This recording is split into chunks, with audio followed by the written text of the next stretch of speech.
ओम अज्ञानतिमिरन्धस्य ज्ञानाञ्जनशलाकया चक्षुरुन्मीलितं येन तस्मै श्रीगुरवे नमः। श्रीचैतन्यमनोभीष्टं स्थापितं येन भूतले स्वयं रूप कदा मह्यं ददाति स्वपदान्तिकं वन्देऽहं श्रीगुरुं श्रीयदपदकमलं श्रीगुरुं विष्णुवंशं श्रीरूपं सगृजातं सहागणरघुनाथानितं तं सजीवं साद्वैतं सावधूतं परिजनसहितं कृष्णचैतन्यदेवं श्रीराधाकृष्णपादान् सहगणा ललिता श्रीविशतानितं नमोऽयं विष्णुपादाय कृष्णप्रेष्ठाय भूतले श्रीमते भक्तिवेदान्त स्वामिन्नीते नामिने नमस्ते सरस्वती देवी गौरवाणी प्रचारिणे निर्विशेष शून्यवादी पाश्चात्योदेशतारिणे नमो भक्ति विनोदाय सच्चिदानंद नामिने गौर शक्ति स्वरूपाय रूपानुगोपराय ते नमस्ते श्री पुनरिकाय कृष्ण प्रेम प्रदाय श्री माधवेंद्र सेवकाय महावदन्नाय ते नमो महावदन्नाय कृष्ण प्रेम प्रदाय ते कृष्णाय कृष्ण चैतन्य नामने गौर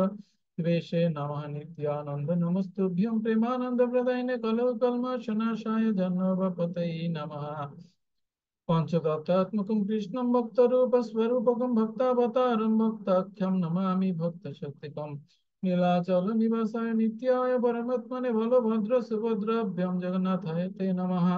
हे कृष्ण करुणा सिंधु दीनबन्धु जगत्पते गोपेश गोपिका कांत राधा कांत नमस्तुते तप्त कांचन गौरंगी राधा वृंदावनेश्वरी वृषभानुसुते देवी प्रणमामि हरिप्रिये वंदे वृंदावन गुरु कृष्ण कमल लोचन बल देवं राधा लिंगित विग्रहम् नारायणं नमस्कृत्य नरं चैव नरोत्तमं देवीं सरस्वतीं व्यासं ततो जयमुदीरयेत् नष्टप्रायेषु भद्रेषु नित्यं भगवत सेवया भगवती उत्तमश्लोके भक्तिर्भवति नैष्टिके जयो श्रीकृष्ण चैतन्य प्रभु नित्यानन्द श्री अद्वैत गदाधर श्रीवासादि श्री गौर भक्तवृंद हरे कृष्ण कृष्ण कृष्ण हरे हरे हरे राम राम राम हरे हरे ओम नमो भगवते वासुदेवाय हरि ओम तत्सत्।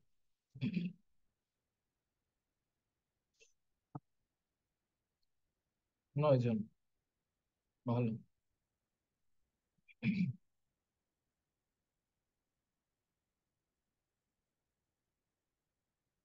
উম, আমরা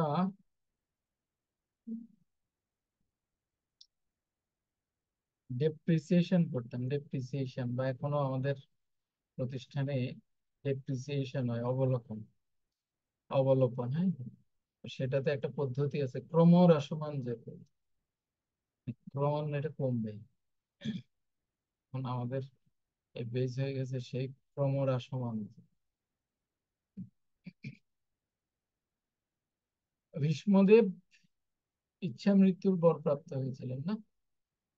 আর এ যুগে আমাদের পরম আরাধ্য গুরু মহারাজ নাকি বলেন, আর আমরা হচ্ছি ইচ্ছা জয়নের বরপ্রাপ্ত, নাকি প্রভু? হুম। ইচ্ছে হলে জয়েন করব, নাহলে করবো না। এটা হচ্ছে ইচ্ছা জয়নের বরপ্রাপ্ত। ঠিক আছে, ভালো। আমরা কত অধ্যায়ে আছি?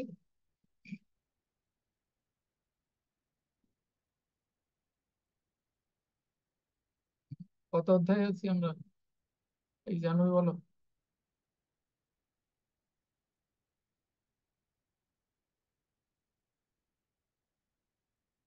ভুলে গেছো?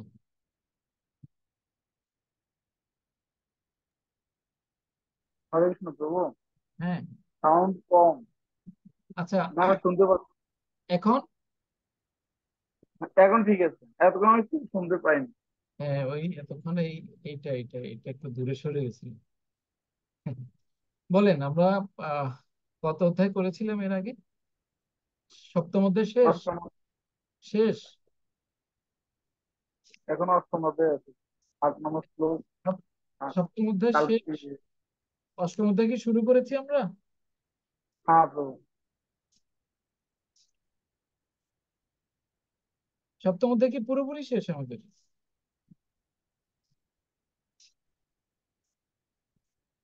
হুম। শিওর তো সপ্তম অধ্যায় শেষ?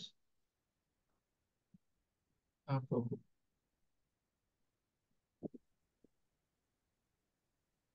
হরে কৃষ্ণ বাবু। হ্যাঁ প্রভু। বাবু, সপ্তম অধ্যায় শেষ, অষ্টম অধ্যায়ের 8 নম্বর শ্লোক পর্যন্ত হয়েছিল বাবু। আচ্ছা আচ্ছা, ঠিক আছে, বলো। অভ্যাস যোগ যুক্তেন চেতসা নান্যগামিনা পরমং পুরুষং দিব্যম ইয়াতি পার্থানুচিন্তয়ন, নাকি? এটা হয়েছে। আগে হুম। তো বলুন তো দেখি, এই 8 নাম্বার শ্লোক পর্যন্ত আমরা যা যা পড়েছি সেখানে কি কি বিষয় আমাদের মনে আছে? বলুন, বলুন, কীর্তনানন্দ প্রভু বলুন।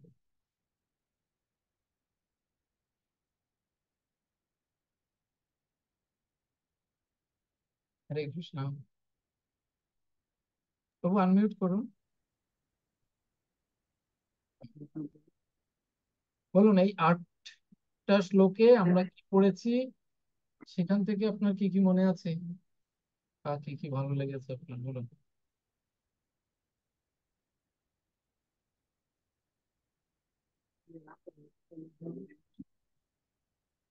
কে বলবেন? আজকে বাবুল প্রভু জয়েন করেনি না?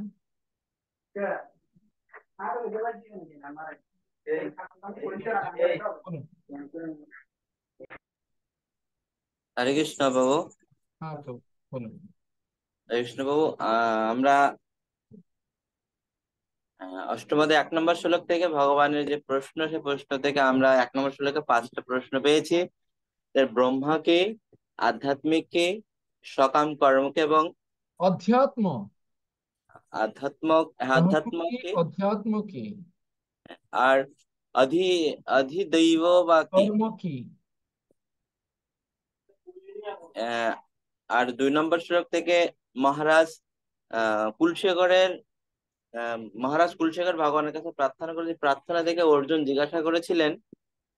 সেখান থেকে আমি আর 3টে প্রশ্ন পেয়েছি। এই দেহ অধি উম, এই অধিযোগ্য, অধিযোগ্য দেহ কে? কে, আর দেহের মধ্যে কিভাবে অবস্থান করছেন, বা হ্যাঁ। মৃত্যুকালে জিতেন্দ্রীয় ব্যক্তিদের কিসে তাদের আহ তোমাকে জানতে পারবে। এটা 2 নম্বর শ্লোকে 3টে প্রশ্ন পেয়েছি। আচ্ছা। আর 3 নম্বর শ্লোকে যে আহ, বিভিন্ন অগ্নিকুণ্ডে যে বিভিন্ন স্বর্গলোক আছে, বা মেঘ বা পৃথিবী, নরক এবং নারীদের আহ, ধারণা করা হয়। আর পঞ্চমহাভূতের যে বিশ্বাস, চন্দ্র, আহ, বিশ্বাস, চন্দ্রলোক, বৃষ্টি, ব্রহ্মা এবং বিদ্যুৎ, এটা ওখান থেকে পাওয়া যায়। আর 4 নম্বরেই ভগবান, আম, পরম ব্রহ্মার ব্রহ্মা, আপনি বলেন ব্রহ্মা এবং পরম ব্রহ্ম। ব্রহ্মা হচ্ছেন জীব, ব্রহ্ম, এবং ব্রহ্ম নট ব্রহ্মা। ব্রহ্মা পরম ব্রহ্ম। হুম। আর পরম ব্রহ্ম হচ্ছেন ভগবান শ্রীকৃষ্ণের স্বয়ং। আর ব্রহ্ম হচ্ছেন জীব সত্তা। আর 6 এবং 7 পেয়েছিলাম মৃত্যুর সময় তার যে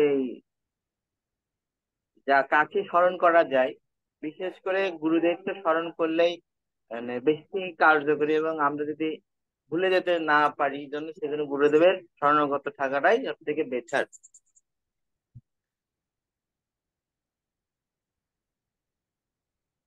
হুম,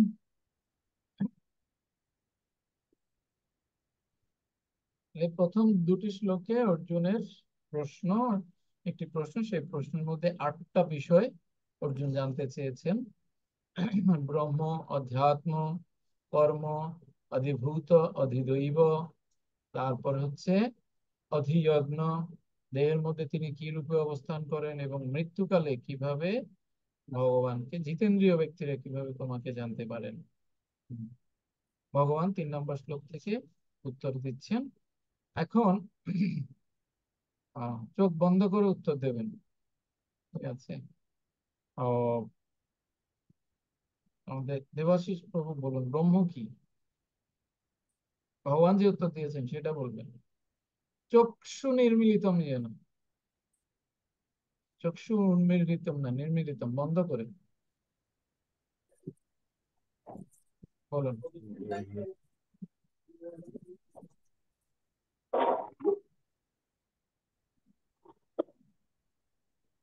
বলুন বলুন। ব্রহ্ম হচ্ছে তো ভগবানেরই একটি অংশ।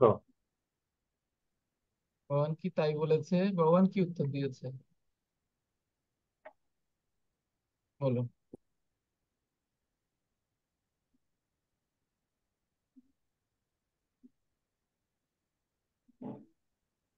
প্রভু,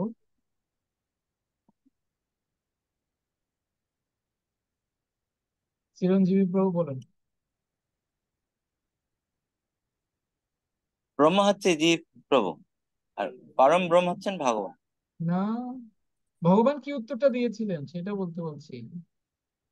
ব্রহ্ম জীব ঠিক আছে, তা তো আহ, মানে আমরা উবাচ, অহম উবাচ বা হম সর্বে উবাচ, তো ভগবান উবাচ কি ছিল?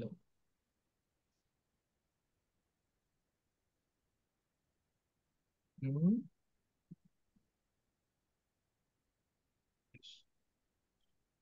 কে বলবেন? ও বলুন।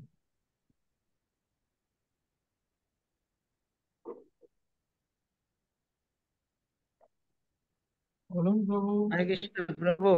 হুম, বলুন। গীতায় ভগবান যেটা বলেছে যে নিত্য বিনাশ রহিত জীবকে ব্রহ্ম বলা হয়। হুম, নিত্য বিনাশ রহিত কে বলেছেন? উত্তর কে দিয়েছেন? হ্যাঁ প্রভু, আমি।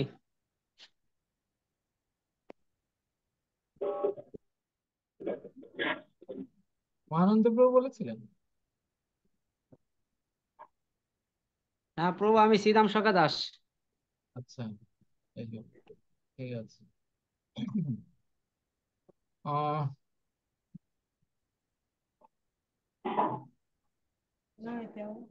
এবারে বলুন, আরেকজন বলুন। দেখে নিয়েছেন তো? এবারে বই বন্ধ, গীতা বন্ধ।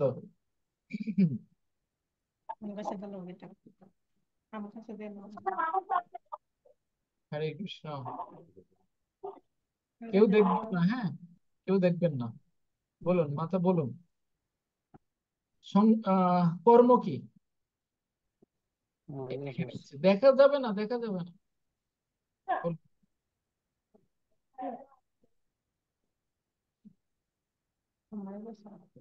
কর্ম কি বলুন।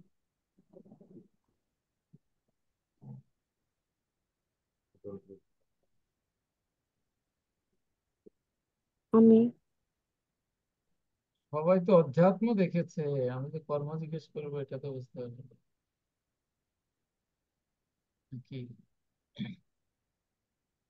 তাহলে বলুন, এই এগুলো তো ইম্পর্টেন্ট না? ভূতগণের উৎপত্তি ও বৃদ্ধিকর সংসারই হচ্ছে কর্ম। ও, ও বলুন, অধ্যাত্ম কি বলুন।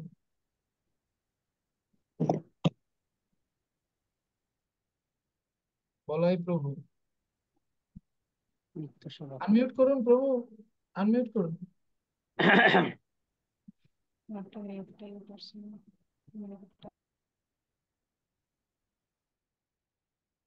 প্রভু আনমিউট করুন।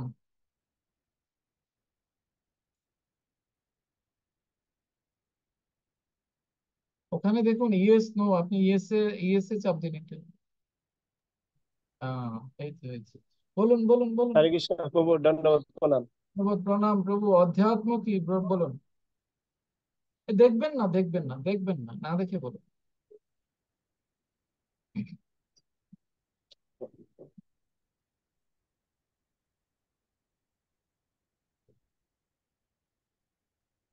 হুম, প্রভু দেখবেন না। বুঝতেছি না প্রভু। অধ্যাত্ম কি? অধ্যাত্ম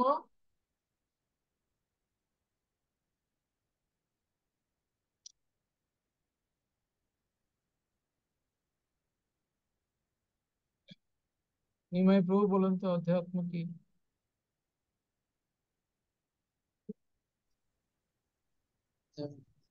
দেহ ধারণে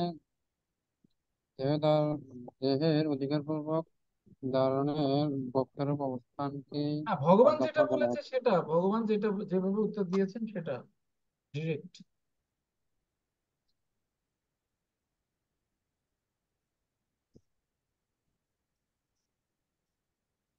ভগবান বলেছেন তার নিত্য স্বভাবকে অধ্যাত্ম বলে, তার মানে জীবের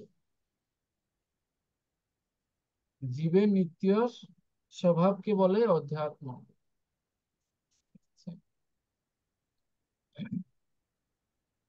অধিভূত নশ্বর জড় প্রকৃতি হচ্ছে অধিভূত।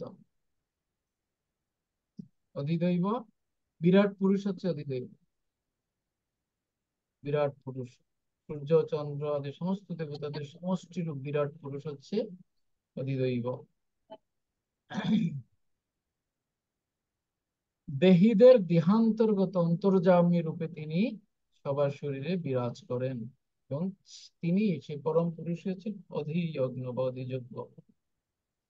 আচ্ছা, আমরা 60টা প্রশ্নের উত্তর শুনেছি নাকি? জেনেছি তো বলা যাবে না, কারণ জানি না তো আমরা। শুনেছি 60টা প্রশ্নের উত্তর। আর একটা প্রশ্ন বাকি আছে, কোনটা? কোনটা বাকি আছে বলুন? শেষ প্রশ্ন কি করেছিল অর্জুন? যে মৃত্যুকালে, মৃত্যুর সময় জিতেন্দ্রীয় ব্যক্তিরা কিভাবে তোমাকে জানতে পারে, ভগবানকে জানতে পারে? যারা জিতেন্দ্রীয় তারা কিভাবে ভগবানকে জানতে পারে? ঠিক আছে, এই প্রশ্নটার উত্তর দেবে ভগবান বাকি পুরো অধ্যায় জুড়ে। ঠিক আছে,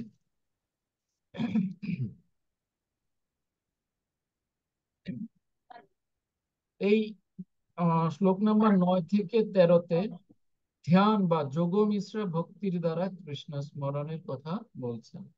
যোগ মিশ্রা ভক্তির দ্বারা কৃষ্ণ স্মরণ বা ধ্যানের দ্বারা কৃষ্ণ স্মরণের কথা বলছে, কৃষ্ণ স্মরণের কথা বলছে সেখানে। আছে 9 নম্বর শ্লোক, পড়ো। হরে কৃষ্ণ। হুম। কবিম শ্রী পুরাণমুনাশা ভগবানুবাচ কবিম শ্রী পুরাণ ভগবানুবাচ শ্রীভগবানুবাচ হুম।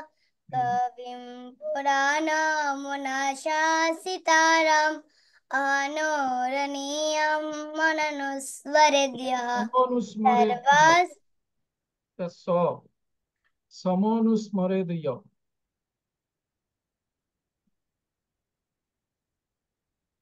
কবিম পুরাণমুনাশাসিতারাম অনোরণীয়ম মননুস্মরেদ্যः এটা মন মন্ত্র সর্বস্য করতে হবে না। ওয়েট ওয়েট ওয়েট, অনোরণীয়াম স মনুস্মরেদ। ঠিক আছে, এটা স স দন্ত স, এটা অনোরণীয়ম সমনুস্মরেদ্যः সর্বস্য ধাতারমচিন্ত্য রূপম আদিত্যবর্ণম তমসঃ পরস্তাৎ। অনুবাদ করো, কেউ পড়ো। হরে কৃষ্ণ। সর্বগ সনাতন নিয়ন্ত্রা, সূক্ষ্ম থেকে সূক্ষ্মতর সকলের বিধাতা, জড় বুদ্ধির অতীত, অচিন্ত ও পুরুষ রূপে পরমেশ্বর ভগবানের ধ্যান করা উচিত। তিনি সূর্যের মতো জ্যোতির্ময় এবং পরাপ্রকৃতির অতীত। সর্বজ্ঞ সনাতন নিয়ন্তা, সূক্ষ্ম থেকে সূক্ষ্মতর সকলের বিধাতা, জড় বুদ্ধির অতীত, অচিন্ত ও পুরুষ রূপে পরমেশ্বর ভগবানের ধ্যান করা উচিত। তিনি সূর্যের মতো জ্যোতির্ময় এবং এই জড়া প্রকৃতির অতীত। আচ্ছা, এইটা কে বলছে? এই শ্লোকটা কে বলেছে? কে বলেছে শ্লোকটা? বলুন, মহানন্দ প্রভু বলুন, এই শ্লোকটা কে বলেছে? হরে কৃষ্ণ প্রভু। হ্যাঁ, তো এটা তো ভগবানই বলছেন যে ভগবান বলেছেন। আচ্ছা, তা ভগবান যদি বলে থাকেন, তাহলে এই সর্বজ্ঞ সনাতন নিয়ন্তা সূক্ষ্ম থেকে সূক্ষ্মতর সকলের বিধাতা জড় বুদ্ধির অতীত অচিন্ত পুরুষ রূপে আমাকে ধ্যান করা উচিত বলেনি কেন? ও, সেটাই তো আমার প্রশ্ন। এখানে এখানে মানে মনে আছে বক্তা অন্য একজন আহ, মানে মানে অন্য একজন উপলক্ষ কি করে বলছে। এখানে তো আবার ভগবানই বলছে, কিন্তু ভগবান আবার আবার কি বলেছেন? আচ্ছা, এটা তো গেল। পরে বলছে তিনি সূর্যের মতো জ্যোতির্ময় এবং এই জড় প্রকৃতির অতীত। বা আমি এটাই প্রশ্ন করতে চাচ্ছিলাম। তাদেরকে আপনি বললেন যে এখানে তিনি সূর্যের মতো জ্যোতির্ময়, মানে এখানে তো বলতে পারতে যে আমি সেই সূর্যের মতো জ্যোতির্ময়। এইটাই তো আমি বুঝতে পারছি না বাবু।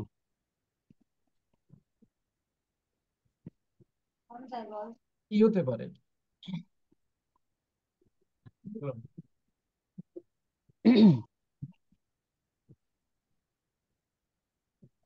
প্রভু বলুন তো, কি হতে পারে?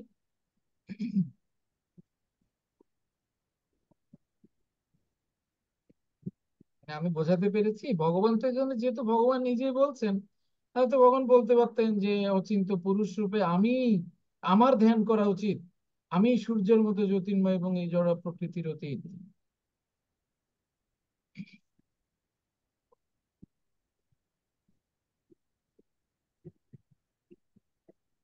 না, এটা ভগবান কেন এই প্যাচটা দিচ্ছে? এটা একটু ভগবানকে জিজ্ঞেস করার বিষয় আছে। যে ভগবান কেন এইভাবে বললো? ভগবান তো নিজের কথা কেন বলেননি? আচ্ছা, এই 9 এবং 10 নম্বর শ্লোকে পুনরায় সেই অনুচিন্তনের যোগ্য পুরুষ সম্বন্ধে বিশেষভাবে বলছেন ভগবান, কিংবা যোগাভ্যাস ব্যতীত জড় বিষয়সমূহ থেকে মনকে নিবৃত্ত করা দুষ্কর এবং নিরন্তর ভাবে না করলে ভগবানকে স্মরণ করা ও দুষ্কর। কোন প্রকার যোগের অভ্যাসের সাথে যে ভক্তি করা হয় তাকে বলা হয় যোগমিশ্রা ভক্তি। এই 9 থেকে 13 এই 5টি শ্লোকে এটাই বলছেন ভগবান। আচ্ছা, এখন কি বলেছেন আমরা বুঝতে পারলাম, কিন্তু তিনি ইন্দ্রিয় কেন বলেছেন? এই পরম পুরুষ, প্রথমত দুটো বিষয়। একটা হচ্ছে, এখানে ভগবান, তিনি যে ভগবান এটা তিনি প্রকাশ করেননি। ঠিক আছে? তিনি যে ভগবান, তিনি এখানে আছেন অর্জুনের সখা রূপে, অর্জুনের গুরু রূপে। তিনি যে ভগবান সেটা তিনি হাইড করছেন।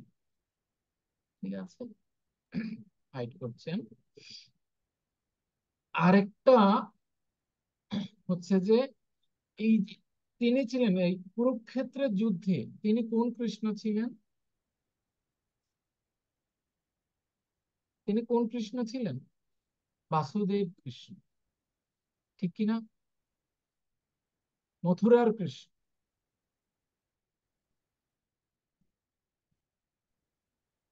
কিন্তু মূল কৃষ্ণকে, কোন কৃষ্ণ?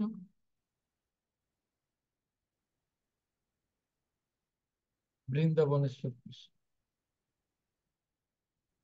মূল কৃষ্ণকে বৃন্দাবনেশ্বর কৃষ্ণ। যেই কৃষ্ণ দেবকী এবং বাসুদেবের পুত্র, তিনি হচ্ছেন এই কৃষ্ণ, গীতার কৃষ্ণ। আর যিনি যশোদা মায়ের পুত্র, নন্দ মহারাজ এবং যশোদা মায়ের পুত্র, তিনি হচ্ছেন বৃন্দাবনেশ্বর কৃষ্ণ। তিনি হচ্ছেন মূল কৃষ্ণ, আদি কৃষ্ণ। এই বাসুদেব হচ্ছে চতুর্ভুজের এক গ্রহ। বাসুদেব, শঙ্কর্ষণ, অনিরুদ্ধ, প্রদ্যুম্ন, এই চতুর্ভুজ। মানে বৃন্দাবনেশ্বর কৃষ্ণ থেকে এই চতুর্ভুজের সৃষ্টি হয়। ঠিক আছে? পরে চতুর্ভুজের সংকর্ষণ থেকে আবার নারায়ণ সৃষ্টি হয়। তার মানে এই যে যার কথা বলা হয়েছে, সর্বজ্ঞ সনাতন নিয়ন্তা সূক্ষ্ম থেকে সূক্ষ্মতর সকলের বিধাতা জড় বুদ্ধির অতীত অচিন্ত পুরুষ রূপে পরমেশ্বর ভগবানের ধ্যান করা উচিত। এই ভগবান কোন ভগবান? বৃন্দাবনেশ্বর। অ্যাকচুয়ালি বাসুদেব হচ্ছেন আহ মূলত বাসুদেব যে কৃষ্ণ, এই কৃষ্ণ কয় হাত? আমরা দেখি 2 হাত, কিন্তু কয় হাত থেকে তার সৃষ্টি হয়েছে বা তিনি আবির্ভূত হয়েছেন? কয় হাত থেকে? চতুর্ভুজ রূপী যে বিষ্ণু এসেছিলেন কংসের কারাগারে, তিনি না ছোট হয়ে গেছেন? হ্যাঁ, এই বাসুদেব কৃষ্ণের কংসের কারাগারে কিভাবে জন্ম হয়?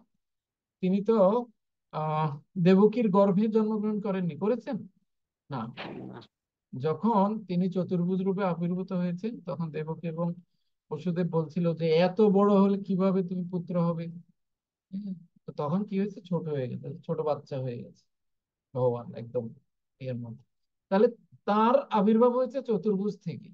মানে এই যে ভগবানের যে চতুর্ভুজ, প্রথম চতুর্ভুজ, সেই চতুর্ভুজের এক ভুজ বাসুদেব। সেই বাসুদেবের আবির্ভাব হচ্ছে কোথা থেকে? চতুর্ভুজ রূপী বিষ্ণু থেকে। কিন্তু মূল যে কৃষ্ণ, তিনি কখনো আবির্ভূত, মানে তার কখনো এরকম জন্ম হয় না, বা তিনি কখনো উম কি বলে, প্রকট অপ্রকট কিছুই হন না তিনি। এবং এই বাসুদেব কৃষ্ণ যখন আহ হস্তিনাপুরে ছিলেন, কুরুক্ষেত্রে ছিলেন, বৃন্দাবনে কিন্তু কৃষ্ণ ছিলেন। কৃষ্ণ কদাপি বৃন্দাবন ছেড়ে যান না, কখনোই যান না বৃন্দাবন ছেড়ে। এই যে যত কিছু লীলা আমরা দেখি, যে তিনি কি হয়েছে, মথুরায় চলে গেছেন, না কংসকে বধ করার জন্য? আসলে না, বৃন্দাবনের কৃষ্ণ বৃন্দাবনে থেকে, ওই বৃন্দাবনের কৃষ্ণ থেকে মথুরেশ্বর কৃষ্ণ আবির্ভূত হয়ে তিনি গেছেন কংসকে বধ করার জন্য।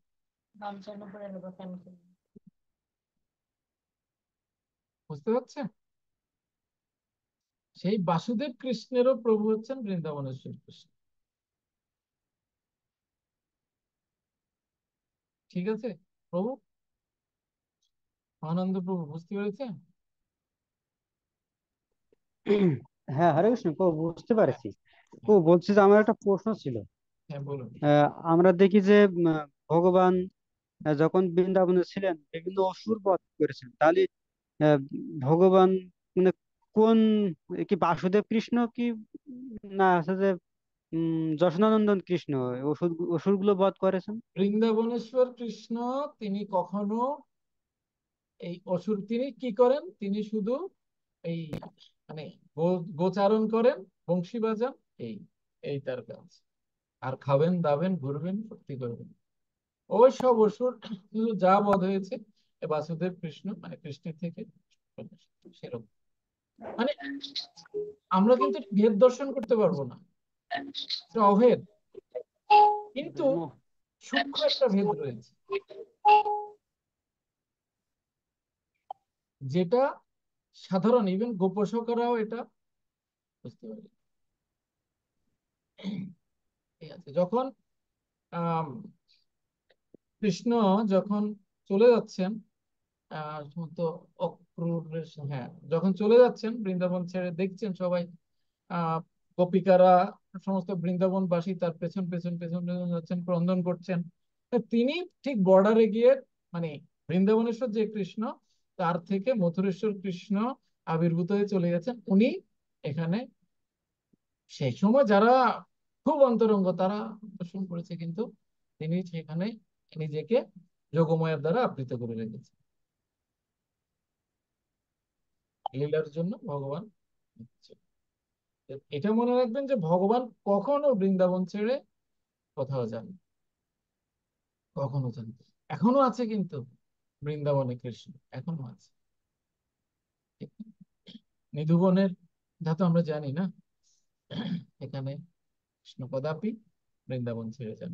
এখানে মূল কৃষ্ণের কথা বলা হয়েছে, তিনি জোড়া প্রকৃতি। Okay? কিভাবে ভগবানের কথা চিন্তা করতে হয় সেই কথা এই শ্লোকে বর্ণনা করা হয়েছে।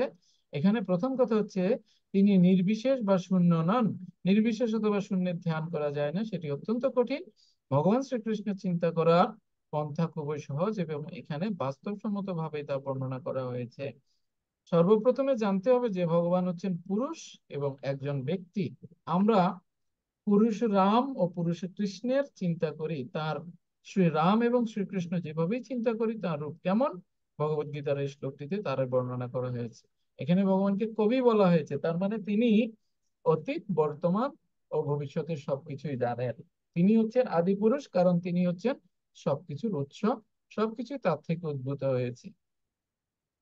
তিনি সমস্ত জগতের পরম নিয়ন্তা, পালনকর্তা এবং সমগ্র মানব সমাজের উপদেষ্টা। তিনি সূক্ষ্ম থেকে সূক্ষ্মতর। জীবাত্মার আয়তন হচ্ছে কেশের অগ্রভাগের 10,000 ভাগের 1 ভাগ। কিন্তু ভগবান এমনই সূক্ষ্ম যে তিনি সেই জীবাত্মারও অন্তরে প্রবেশ করেন, তাই তাকে সূক্ষ্মতম থেকেও সূক্ষ্মতর বলা হয়।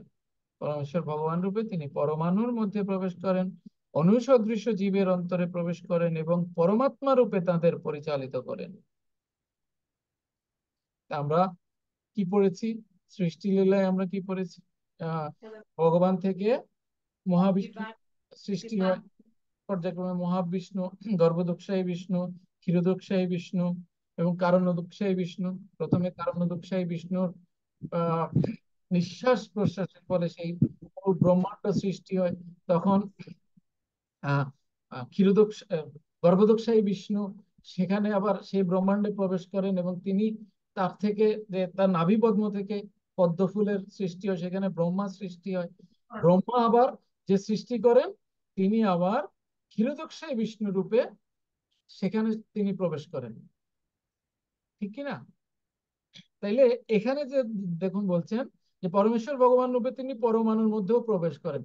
বৃন্দাবনেশ্বর কৃষ্ণের এত খেয়ে কাজ নেই যে তিনি পরমাণুর মধ্যে ঢুকবেন, অণুর মধ্যে ঢুকবেন, ওসব উনি কিছুই করেন না। এগুলো সব তার অংশ, কলা, অংশাংশ, বিভিন্নাংশ তারা করেন।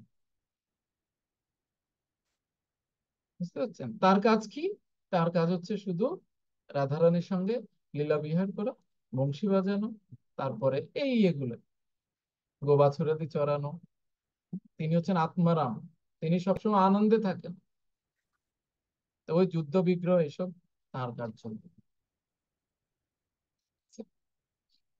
যেরকম ভগবদ্গীতায় বলেন ময়া অধ্যক্ষে না প্রকৃতি সুর হচ্ছে সুর হতে চরাচরণ।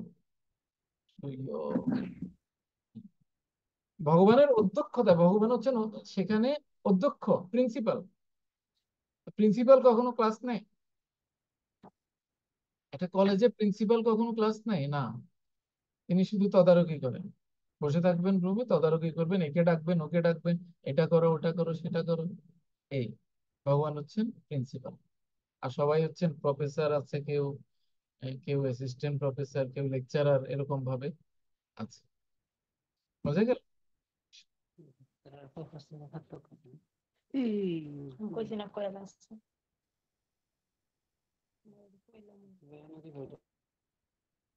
দশ নম্বর পড়ো।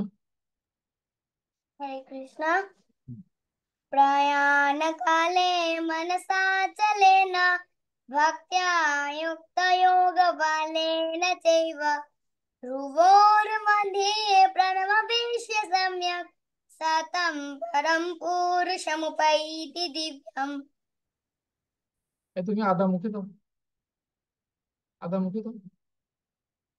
অনুবাদ, আদা আদা মুখে আদা, আদা রাখো, গলার প্রবলেম হচ্ছে। পড়ো। হরে কৃষ্ণ। হুম। যিনি মৃত্যুর সময় অচঞ্চল চিত্তে ভক্তি সহকারে পূর্ণ যোগশক্তির বলে ভূযুগলের মধ্যে প্রাণবায়ুকে স্থাপন করে পরমেশ্বর ভগবানকে স্মরণ করেন, তিনি অবশ্যই সেই দিব্য পরম পুরুষকে প্রাপ্ত হন। হুম। হরে কৃষ্ণ। যিনি মৃত্যুর সময় অচঞ্চল চিত্তে ভক্তি সহকারে পূর্ণ যোগশক্তির বলে ভ্রু যুগলের মধ্যে প্রাণবায়ুকে স্থাপন করে পরমেশ্বর ভগবানকে স্মরণ করেন, তিনি অবশ্যই সে দিব্য পরম পুরুষকে প্রাপ্ত হন।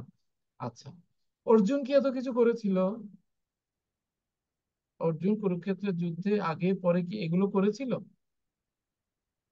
না। করেনি।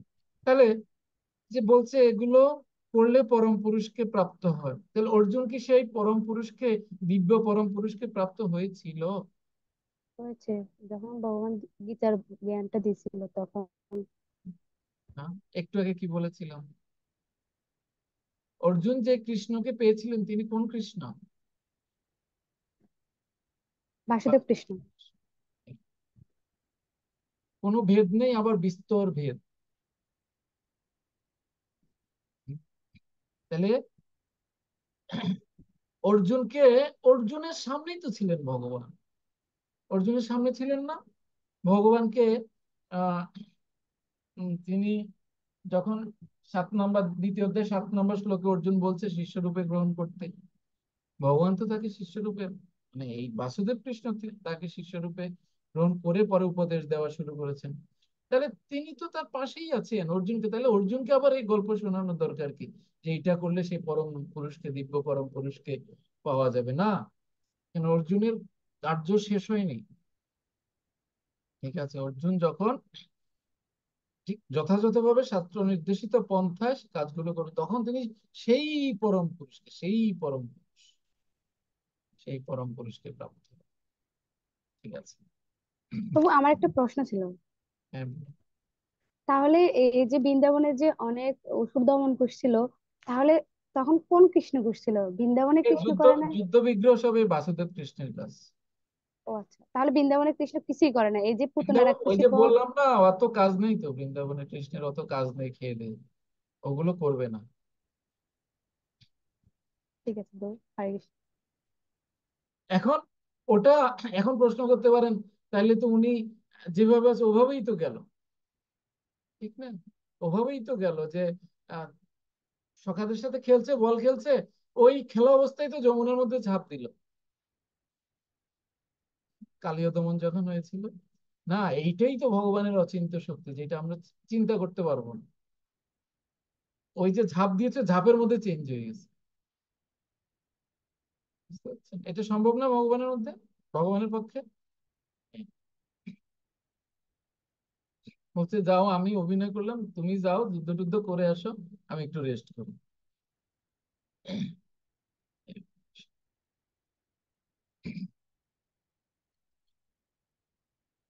আহ তাহলে আহ মৃত্যুর সময় অচঞ্চল চিত্তে ভক্তি সহকারে পূর্ণ যোগশক্তির বলে ভ্রু যুগলের মধ্যে প্রাণবায়ুকে স্থাপন করে পরমেশ্বর ভগবানকে স্মরণ করেন, তিনি অবশ্যই সে দিব্য পরম পুরুষকে প্রাপ্ত হন। এইটার নাম হচ্ছে ষটচক্র যোগ। এই অচঞ্চল চিত্ত মানে চেতনা একদম স্থির থাকবে, ভক্তি সহকারে পূর্ণ যোগশক্তির বলে ভ্রু যুগলের মধ্যে প্রাণবায়ুকে স্থাপন করে, এই ভ্রু যুগলের মধ্যে পরমেশ্বর ভগবানকে স্মরণ করা, এই যে পদ্ধতিটা, যোগের এই পদ্ধতিটা, এটাকে বলা হয় ষটচক্র যোগ। আমাদের শরীরে যে চক্রগুলো আছে, হুম, অধিষ্ঠান চক্র, তারপরে আহ চক্র আছে, সেই চক্রগুলোকে নিয়ন্ত্রণ করে, হ্যাঁ, সেগুলোকে এই প্রাণ এবং অপান বায়ুর দ্বারা এই চক্রগুলো নিয়ন্ত্রিত, তো সেই প্রাণবায়ুকে এক জায়গায় স্থির করে, মানে সমস্ত চক্রকে এক জায়গায় স্থির করে তখন এই ধ্যানটা করতে হয়, এই ষট চক্র যোগ। হুম? যারা যোগী তারা এরকম ধ্যান করে, এবং তাদের চোখ পুরো বন্ধ থাকে না, তাদের চোখ পুরো বন্ধ থাকে না। যেমন আহ আহ, বাবা লোকনাথ দেখেছেন আপনারা, যখন উনি ধ্যানে থাকেন তখন চোখ খোলা থাকে, এরকম না, সাদা অংশ দেখা যায় না, এরকম। তো এইটা হচ্ছে আমাদের এই সম্পূর্ণ প্রাণবায়ু, মানে এই চক্রগুলোকে এবং চোখের দৃষ্টিকে এই ভ্রুযুগলের মাঝখানে স্থাপন করে ওই ধ্যানটা করে, কারণ মন স্থির হয় একদম। বায়ুশূন্য স্থানে প্রদীপ শিখা যেরকম স্থির, ঠিক সেরকম স্থির হয় মন। এরকম একটা যোগাভ্যাস আছে। ধরুন আপনি একটা রুমের মধ্যে একটা বড় মোমবাতি জ্বালাবেন, জ্বালিয়ে মানে দৃষ্টি, চোখের পলক না ফেলে ওই শিখার দিকে তাকিয়ে থাকতে হবে। এই দেখবেন যে একটা সময় এই শিখা স্থির হয়ে যাবে। ততক্ষণ পর্যন্ত যদি আপনি আপনার দৃষ্টিটা ওই সেই প্রদীপের দিকে রাখেন, মানে আপনার মনও স্থির হয়ে যাবে, ঠিক প্রদীপ শিখা। আমাদের নিমাই সেবক প্রভু চেষ্টা করছেন নাকি? না, এখন চেষ্টা করলে হবে না, ওটা নির্জনে করতে হবে, মনকে স্থির করার একটা। আরেকটা আছে বৈজ্ঞানিক ভাবে, একটা আছে আলফা সাউন্ড, মানে ধ্যানের উপযুক্ত একটা সাউন্ড, আলফা সাউন্ড। ওটা কৃত্রিম ভাবে ওরা যে বিভিন্ন ধ্যান বা যোগ পদ্ধতি শেখানো হয়, সেখানে আলফা বিটা গামা এরকম সাউন্ড রয়েছে। ওই আলফা সাউন্ডটা যখন ওই এরকম tick tick tick tick tick tick tick tick slow হয়, তখন এটার দ্বারা কি হয়, মনটা স্থির হয়ে যায়। আপনি যখন এক নাগাড়ে আধা ঘন্টা বা 40 মিনিট শ্রবণ করবেন, মনটা এক জায়গায় স্থির হয়ে যাবে। এটা হচ্ছে কৃত্রিম ভাবে। আর আহ অকৃত্রিম ভাবে হচ্ছে এই যে এই ষটচক্র যোগ। এই শ্লোকে স্পষ্টভাবে বর্ণনা করা হয়েছে মৃত্যুর সময় মনকে ভক্তি সহকারে ভগবানের ধ্যানে একাগ্র করা উচিত। যারা যোগ সাধন করছেন তাদের নির্দেশ দেওয়া হয়েছে যে দুই ভ্রুর মধ্যে আজ্ঞা চক্র তাদের প্রাণ শক্তিকে স্থাপন করতে হবে। এখানে ষটচক্র যোগের মাধ্যমে ধ্যানের পরামর্শ দেওয়া হয়েছে। শুদ্ধ ভক্ত এই ধরনের যোগাভ্যাস করেন না, কিন্তু যেহেতু তিনি সর্বদা কৃষ্ণ ভবনে মগ্ন থাকেন, তাই তিনি মৃত্যুর সময়ে পরম পুরুষোত্তম ভগবানের কৃপায় তাকে স্মরণ করতে পারেন এমনিতেই।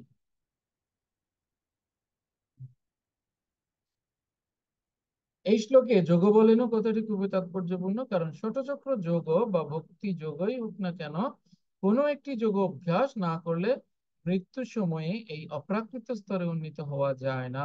মৃত্যুর সময় আকস্মিকভাবে ভগবানকে স্মরণ করা যায় না। কোনো একটি যোগের অনুশীলন, বিশেষ করে ভক্তি যোগের পদ্ধতি অনুশীলন অবশ্যই করতে হবে। যেহেতু মৃত্যুর সময় মন অত্যন্ত বিক্ষুব্ধ হয়ে ওঠে, তাই আজীবন যোগ অভ্যাস করার মাধ্যমে ভগবানকে স্মরণ করার অভ্যাস করতে হয়, যাতে সেই চরম মুহূর্তে তাকে স্মরণ করা যায়। এমন নয় যে এমনি অজামিলের মতো, আরো তো এখানে অনেক ব্রহ্মচারী আছে, তাদের তো সেই সুযোগই নেই। অজামিলের মতো তার আহ, পুত্র হবে, পুত্রের নাম রাখবে নারায়ণ কৃষ্ণ, আর পুত্রকে ডাকবে বিষ্ণুদূত চলে আসবে, এটা এই যুগে হবে না। এটা এই যুগে হবে না। এই যুগে কি করতে হবে, নিরন্তর কন্টিনিউয়াস সাধনা করতে হবে প্রতিদিন। তখন কি হবে, এটা অভ্যাসে পরিণত হবে।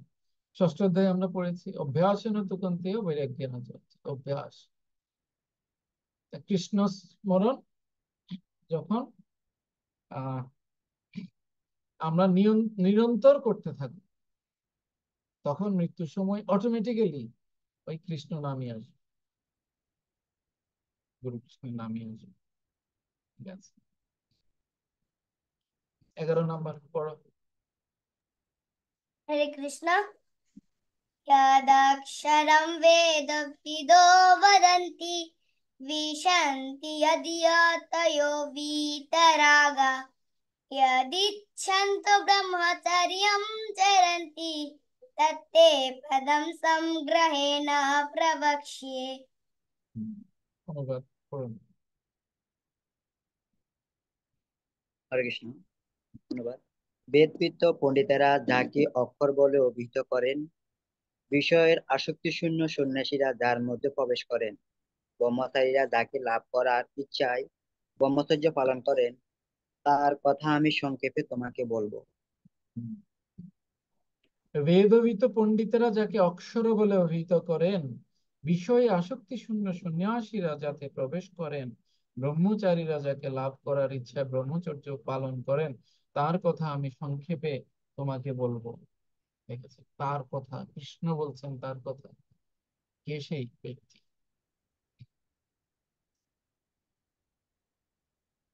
অর্জুন, এখন ভগবান চিন্তা করছেন অর্জুন হয়তো এখন বলবেন, তাহলে এই যে ভ্রুযুগলের মধ্যে প্রাণবায়ুকে স্থাপন করে পরমেশ্বরকে স্মরণ করেন, তো শুধু এ কথার দ্বারা আমি সেই যোগকে বুঝতে পারছি না।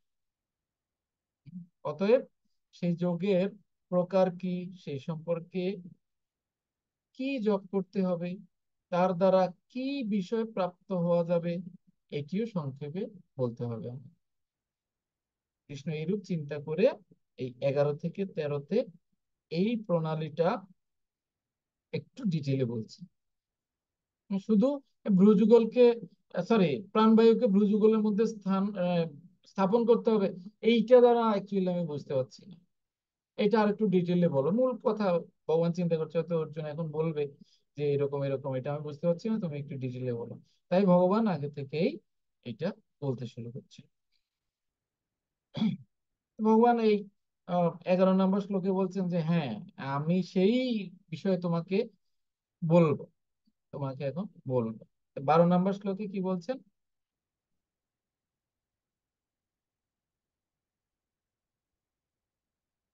পড়ো। हरे कृष्ण। হুম। सर्वद्वाराणि संयम्य मनो हृदि विरोध्य च मूर्ध्याधायात्मनः प्राणम् आस्थित योगधारणाम्। হুম। পড়ুন আরেকজন,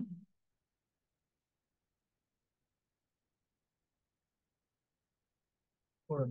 নিমাই সেবক কি বললেন? ইন্দ্রিয়ের সবকটি দ্বার সংযত করে মনকে হৃদয়ে নিরোধ করে এবং হৃদয়ের মধ্যে প্রাণ স্থাপন করে যোগে স্থিত হতে হয়। ইন্দ্রিয়ের সবকটি দ্বার, কটি দ্বার? ইন্দ্রিয়ের দ্বার 9টি। দ্বার কি কি? চক্ষু, কর্ণ, নাসিকা, জিহ্বা, উদর, গোস্ত, বায়ু।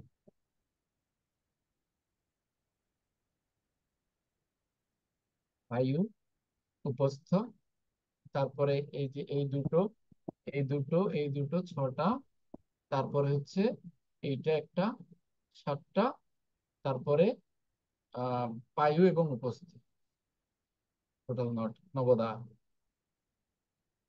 আছে। তাহলে এই নবদ্বারকে সংযত করে এবং মনকে হৃদয়ে নিরোধ করে, চঞ্চল হি মনঃ কৃষ্ণ, মনকে হৃদয়ের মধ্যে বন্দি করে রাখতে হবে। বলছে এই মনটা কিসের মতো? মনটা হচ্ছে বানরের মতো। বানরের মতো, বানর যেরকম বনের মধ্যে দেখেছেন নিশ্চয়ই, এক গাছের ঢাল থেকে, মানে এক ঢাল থেকে আরেক ঢালে শুধু লাফালাফি করে, ঠিক না? সে স্থির থাকতে পারে না, এটা তার স্বভাব। এই মনটা হচ্ছে ঠিক বানরের মতো, এই এখানে তো ওখানে, ওখানে সেখানে, মানে সারাক্ষণ ছুটে বেড়াচ্ছে। তো তাকে কি করতে হবে? খাঁচায় বন্দি করে ফেলতে হবে। সেই খাঁচাটা কি? সেই খাঁচাটা হচ্ছে হৃদয়। হৃদয়, হৃদয় অভ্যন্তর, হৃদয় নিরোধ করে এবং ভ্রুদ্বয়ের মধ্যে প্রাণ স্থাপন করে যোগে স্থিত হতে হয়। যোগ প্রণালী, এটাকে বলা হচ্ছে প্রত্যাহার।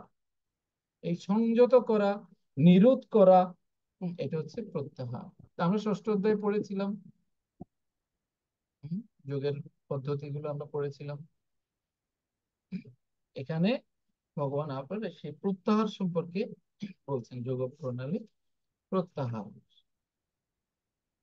তা সেই যোগের প্রকার বা প্রণালী এবং তার অঙ্গ কি, ভগবান 12 এবং 13 নম্বর শ্লোকে সে কথা বলছেন।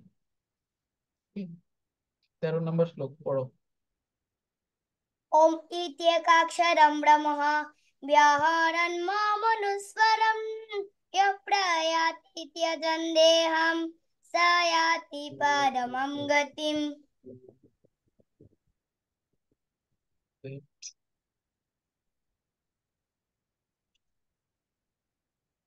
পড়ুন, অনুবাদ পড়ুন, একজন কি পড়বেন? যোগাভ্যাসে প্রবৃত্ত হয়ে পবিত্র ওমকার উচ্চারণ করতে করতে কেউ যদি পরমেশ্বর ভগবানকে স্মরণ করে দেহত্যাগ করেন, তিনি অবশ্যই পরমাগতি লাভ করবেন। হুম।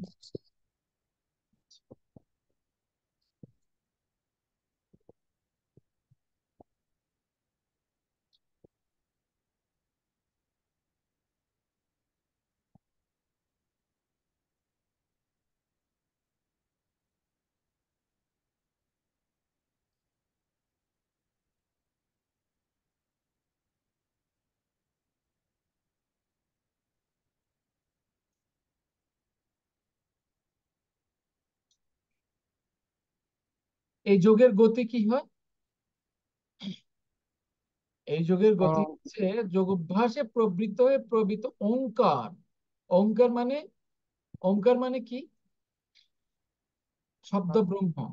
হ্যাঁ? ধর্ম, হ্যাঁ। শব্দ ব্রহ্ম হচ্ছে কি? ওম, অ, উ এবং ম।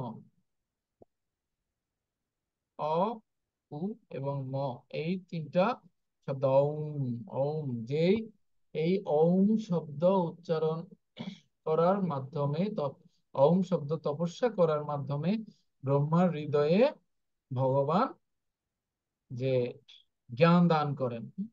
যখন তপস্যা করছেন, 10,000 বছর তপস্যা করেছেন, সেই আমলকি বৃক্ষের নিচে বসে ব্রহ্মা তপস্যা করেছিলেন। সেই প্রলয় বাড়িতে আমলকি বৃক্ষ, তার নিচে বসে 10,000 বছর তপস্যা করেছিলেন। ওম, ওম, ওম বলে। ঠিক আছে, তখন এই ব্রহ্মার হৃদয়ে ভগবান সে জ্ঞান আহ তিনি প্রদান করেন। ঠিক আছে, তো এই ওঙ্কার উচ্চারণ করতে করতে কেউ যদি পরমেশ্বর ভগবানকে স্মরণ করে দেহ ত্যাগ করেন, তিনি অবশ্যই পরমাগতি লাভ করবেন। ঠিক আছে, যোগ অভ্যাসে প্রবৃত্ত হয়ে। এখানে ভগবান যোগের কথা বলছেন। কোন যোগ? ধ্যান যোগের কথা বলছেন। হ্যাঁ, ধ্যান কি দিয়ে করে? সাধারণত ওম, ওম, ঠিক এই যে হাতকে এরকম রেখে, হ্যাঁ, ওভাবে করে এই যে এই দু আঙ্গুল এরকম থাকবে। হ্যাঁ, এই দুটো বৃদ্ধাঙ্গুলি এক হাতের উপর আরেক হাত এরকম করে, এটা বক্ষে ধারণ করে চোখ বন্ধ করে ঠিক এভাবে করে ধ্যান করতে হবে। তখন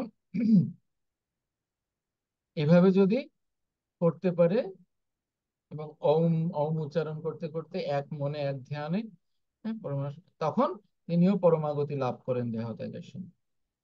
কিন্তু এই যে পদ্ধতির কথা বলা হয়েছে, এইটা তুলনামূলক কঠিন, সেটা প্রভুপাদ বলবেন। এখানে স্পষ্টভাবে বলা হয়েছে যে ওঙ্কার ব্রহ্ম ও ভগবান শ্রীকৃষ্ণ অভিন্ন। ওম হচ্ছে ভগবান শ্রীকৃষ্ণের নির্বিশেষ শব্দ ব্রহ্ম, কিন্তু হরে কৃষ্ণ নামে ওম নিহিত আছে।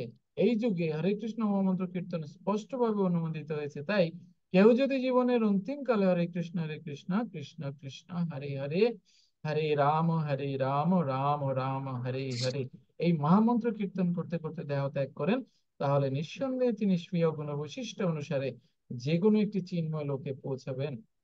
কৃষ্ণ ভক্তরা কৃষ্ণলোক বা গোলক বৃন্দাবনে প্রবেশ করেন। সবিশেষবাদীরা বৈকুণ্ঠ লোক নামক পরব্রহ্মের অসংখ্য গ্রহলোকেও প্রবিষ্ট হন, আর নির্বিশেষবাদীরা ব্রহ্মজ্যোতিতে স্থিত হন। তাহলে ভগবান এই গতির এই চক্রের কথা বললেন, বা এই ধ্যানের কথা বললেন, যোগাভ্যাসের কথা বললেন। এভাবে করলেও হয়। এখন ভগবান এই 14 থেকে 16 নম্বর শ্লোকে বলবেন যে শুদ্ধ ভক্তির দ্বারা কিভাবে কৃষ্ণকে স্মরণ করা যায়। হ্যাঁ? এতক্ষণ তো যোগের কথা বলেছেন, যোগ দ্বারা কিভাবে, বহু কঠিন না? এইটা সেটা ভ্রুর মধ্যে স্থাপন করো, আরো আছে নির্জন স্থান, আমরা পড়েছি নির্জন স্থান, একাকী, তারপরে সেখানে আবার হরিণ চামড়া বা ব্যাঘ্র চামড়া এনে বসতে হবে, বহু কিচ্ছা কাহিনী। কিন্তু এত কিছু না করে এখন ভগবান একদম সোজা সাপটা পন্থাটা বলছেন যে শুদ্ধ ভক্তির দ্বারা কৃষ্ণ স্মরণ।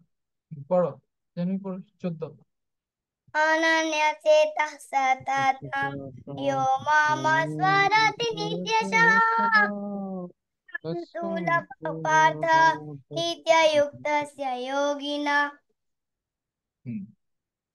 পড়ুন অনুবাদ।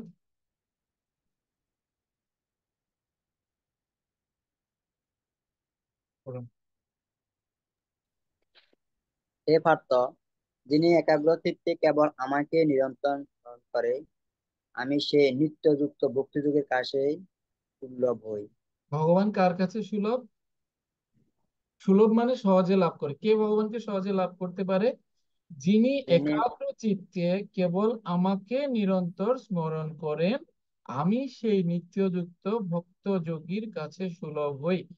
এখন প্রশ্ন হচ্ছে, এতক্ষণ বলেছেন তিনি তিনি তিনি, এখন বলছেন আমি, ভগবান। যেটা আমাদের মহানন্দ প্রভু জানতে চেয়েছেন, তিনি বলছেন কেন, এখন কি বলছেন ভগবান? আমি বলছি। তখন আমি বলেননি কেন? Just simple. ভগবান ওখানে, মানে কৃষ্ণ এখানে অন্য কাউকে মিন করেছে।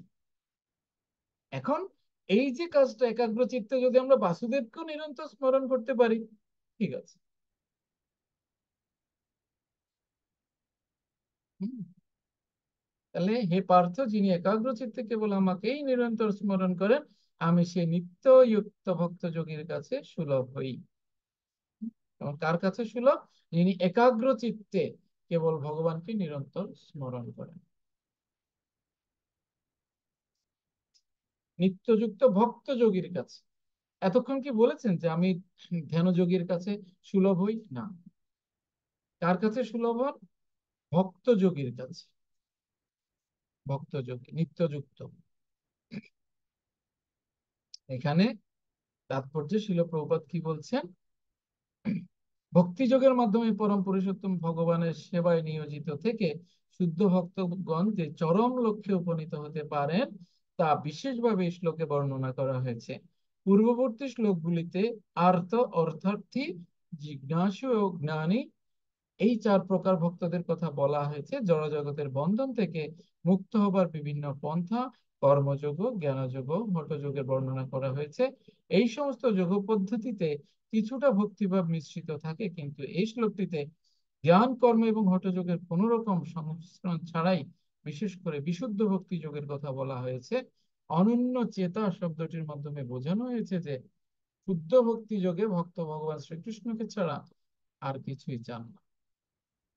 শুদ্ধ ভক্ত স্বর্গারোহণ, ব্রহ্মজ্যোতিতে বিলীন হওয়া অথবা ভববন্ধন থেকে মুক্তিও কামনা করেন না। শুদ্ধ ভক্ত কোনো কিছুই অভিলাষ করেন না।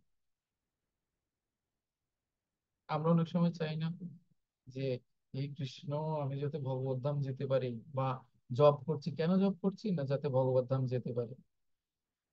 বলছে শুদ্ধ ভক্ত এইটাও চায় না, সে শুধু কর্তব্য হিসেবে কর্ম করে। ব্যাস। আমরা আগেও বলেছিলাম ভক্তি বিনোদ ঠাকুর কি প্রার্থনা করেছেন ভগবানের কাছে, ব্রহ্মা কি প্রার্থনা করেছেন ভগবানের কাছে,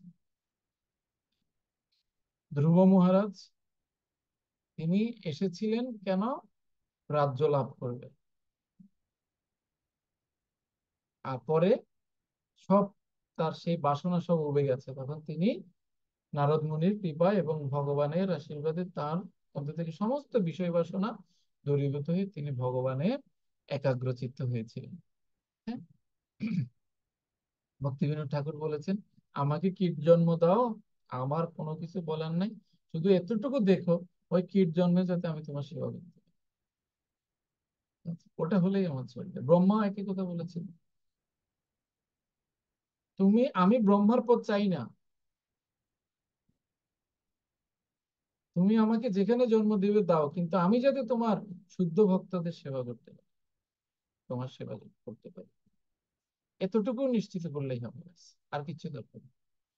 আমরা তো চাই না না ভগবত ধাম, সেখানে গিয়ে ফুল তুলবো, ভগবানের জন্য ফুল তুলবো, এই করবো সেই করবো। কিন্তু যারা একদম শুদ্ধ ভক্ত তারা সেটাও চায় না, সেটাই বুঝছে। চৈতন্য চরিতামৃত গ্রন্থে শুদ্ধ ভক্তকে বলা হয়েছে নিষ্কাম, অর্থাৎ তার নিজের স্বার্থের জন্য কোনো বাসনা থাকে না। কৃষ্ণ ভক্ত নিষ্কাম তাই শান্ত, ভুক্তি মুক্তি সিদ্ধিকামী সকলে অশান্ত। কৃষ্ণ ভক্ত কেন শান্ত? সে নিষ্কাম, কোনো কিছু চায় না। যারা সর্বদা স্বার্থ সিদ্ধির প্রচেষ্টা করে তারা কখনোই সেই শান্তি লাভ করতে পারে না। শুদ্ধ ভক্তের একটি বিশেষ গুণ হচ্ছে তিনি স্থান কাল বিবেচনা না করে অবিচলিত ভাবে সর্বদা শ্রীকৃষ্ণের চিন্তা করেন। তার কাছে কোনো বাধা বিঘ্ন আসতে পারে না।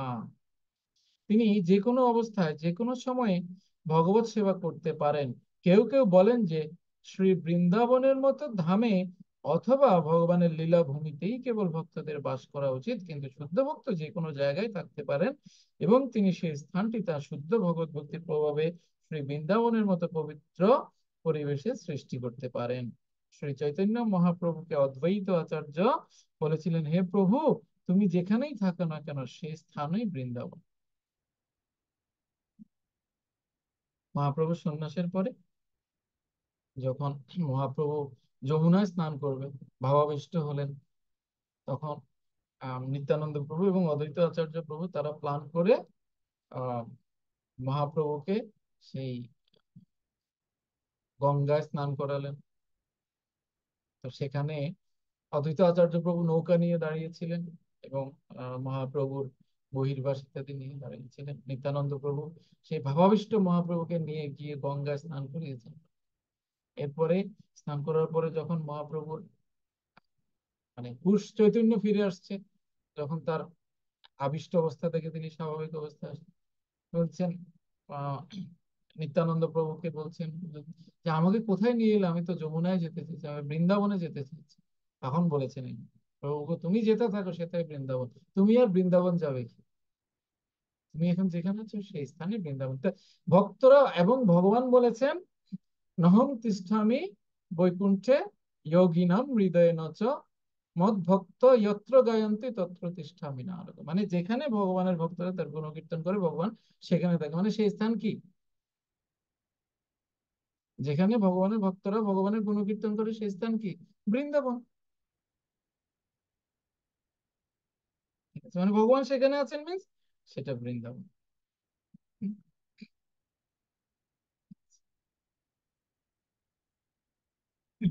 সততম ও নিত্য কথা দুটির দ্বারা বোঝানো হয়েছে যে সদা সর্বদা নিয়মিতভাবে অথবা প্রতিদিন শুদ্ধ ভক্ত সর্বক্ষণ ভগবান শ্রীকৃষ্ণকে স্মরণ করেন এবং তাঁর শ্রীচরণ আরবিন্দে ধ্যান করেন। এই সবই হচ্ছে শুদ্ধ ভক্তের গুণ এবং এই অনন্য ভক্তির ফলে ভগবান তাদের কাছে এত সুলভ। গীতায় ভক্তি যোগকে শ্রেষ্ঠ বলে বর্ণনা করা হয়েছে। সাধারণত ভক্তিযোগী 5 প্রকারে ভগবানের সেবায় নিয়োজিত থাকেন, 5টা রসে। শান্ত, তারা কিরকম নিরপেক্ষ উদাসীন ভাবে ভগবানের সেবা করেন। দাস্যভক্ত, দাস্যভাবে ভগবানের সেবা করেন। সখ্য, ভগবানের সখা রূপে। বাৎসল্য, পিতা অথবা মাতা রূপে। এবং মাধুর্য, মানে ভগবানের প্রেয়সী রূপে, যেটা রাধারানীর ভাব। এই 5টা রসে ভগবানের সঙ্গে যুক্ত হতে পারে। তবে প্রভুপাদ আমাদেরকে নির্দেশ দিয়ে গেছেন আমরা যেন দাস্যভাবে ভগবানের সেবা করি, আর সেটাতে হচ্ছে রিস্ক সবচেয়ে কম। ও আমি দাস, আমি তো ভুল করতেই পারি না, আমি তো দাস। আমার আমার উপর রাগ করে লাভ নাই, আমি কিছু জানি না, জানলে তো আর কি, জানি না এই জন্য তুমি আমাকে দাস হিসেবে গ্রহণ করো, ভুল দোষ অপরাধ সব মার্জনা করে দেবো, ঠিক আছে দাস। হনুমান দাস্যভাবে ভগবানের সেবা করেছিলেন। অর্জুন সখ্যভাবে। যশোদা, যশোদা মাতা, নন্দ মহারাজ তারা বাৎসল্য। রাধারানী হচ্ছেন মাধুর্য।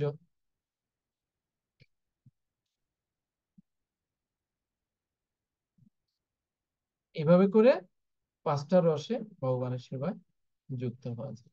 ঠিক আছে, 15 নাম্বার পড়ো। হরে কৃষ্ণ। মমো বেদ্য পুনর্জন্ম দুঃখালয়ম শাশ্বতম নাপ্নুবন্তি মহাত্মানঃ সংসিদ্ধিম পরমং গতঃ। অনুবাদ পড়ুন একজন, পড়ুন। বাকিরা তো একটু পড়তে পড়তে পারেন, পড়লে তো মঙ্গলম নাকি। শ্রবণম মঙ্গলম, পঠনম মঙ্গলম।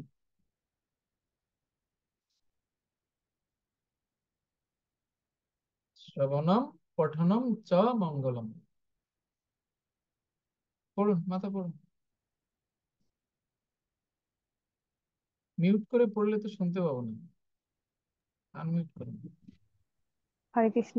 মহাত্মা ভক্তিপরায়ণ যোগীগণ আমাকে লাভ করে আর এই দুঃখপূর্ণ নশ্বর সংসারে পুনরায় জন্মগ্রহণ করেন না, কেননা তারা পরম সিদ্ধি প্রাপ্ত হয়েছেন। হুম,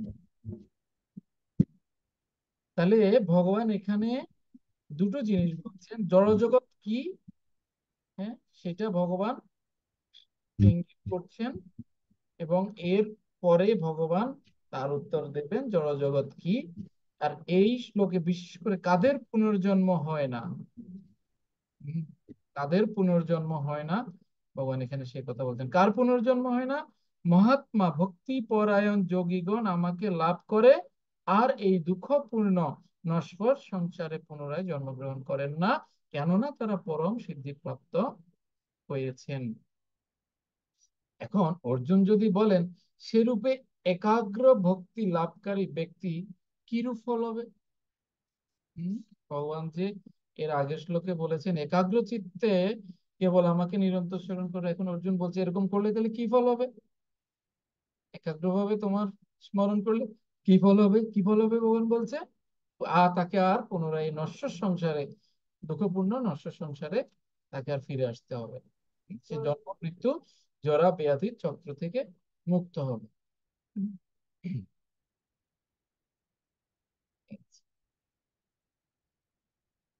যেহেতু এই অনিত্য জড়জগৎ জন্ম মৃত্যু জরা ব্যাধির ক্লেশের দ্বারা জর্জরিত, স্বভাবতই যিনি পরমার্থ সাধন করে কৃষ্ণ লোক বা গোলক বৃন্দাবনে পরম গতি লাভ করেন, তিনি কখনোই এই জগতে ফিরে আসতে চান না।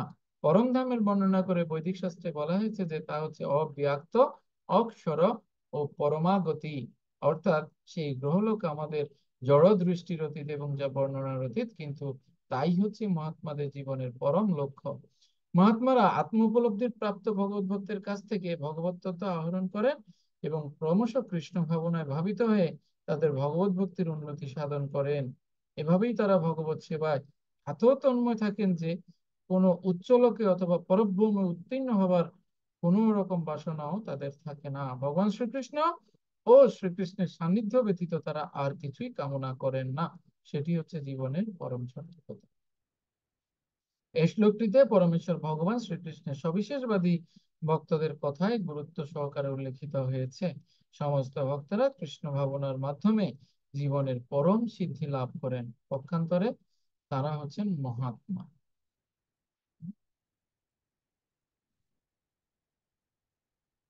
তাহলে কারা পুনর্জন্ম হয় না, কাদের? ভগবান এইটা বলেছেন। এবারে বলবেন যে এই পুনর্জন্ম থেকে মুক্তির উপায়টা কি। পুনর্জন্ম থেকে মুক্তির উপায়টা কি? পড়ো 16 নম্বর। হরে কৃষ্ণ। আব্রহ্মভুবনাল্লোকা পুনরাবর্তিনোর্জুনা মম উপেত্য দুঃখন্তেয় পুনর্জন্ম ন বিদ্যতে। মাম উপেত্য তু কুন্তেয়। মাম মানে আমাকে, উপেত্য মানে প্রাপ্ত হলে। আমাকে পেলে, আমাকে প্রাপ্ত হলে তার আর পুনর্জন্ম হয় না। শুধু একটাই উপায় আছে, কি? ভগবানকে প্রাপ্ত হলে। কে বেরিয়ে গেল? কে বেরিয়ে গেল? দেবাশিস প্রভু গেল একজন, আর কে গেছে?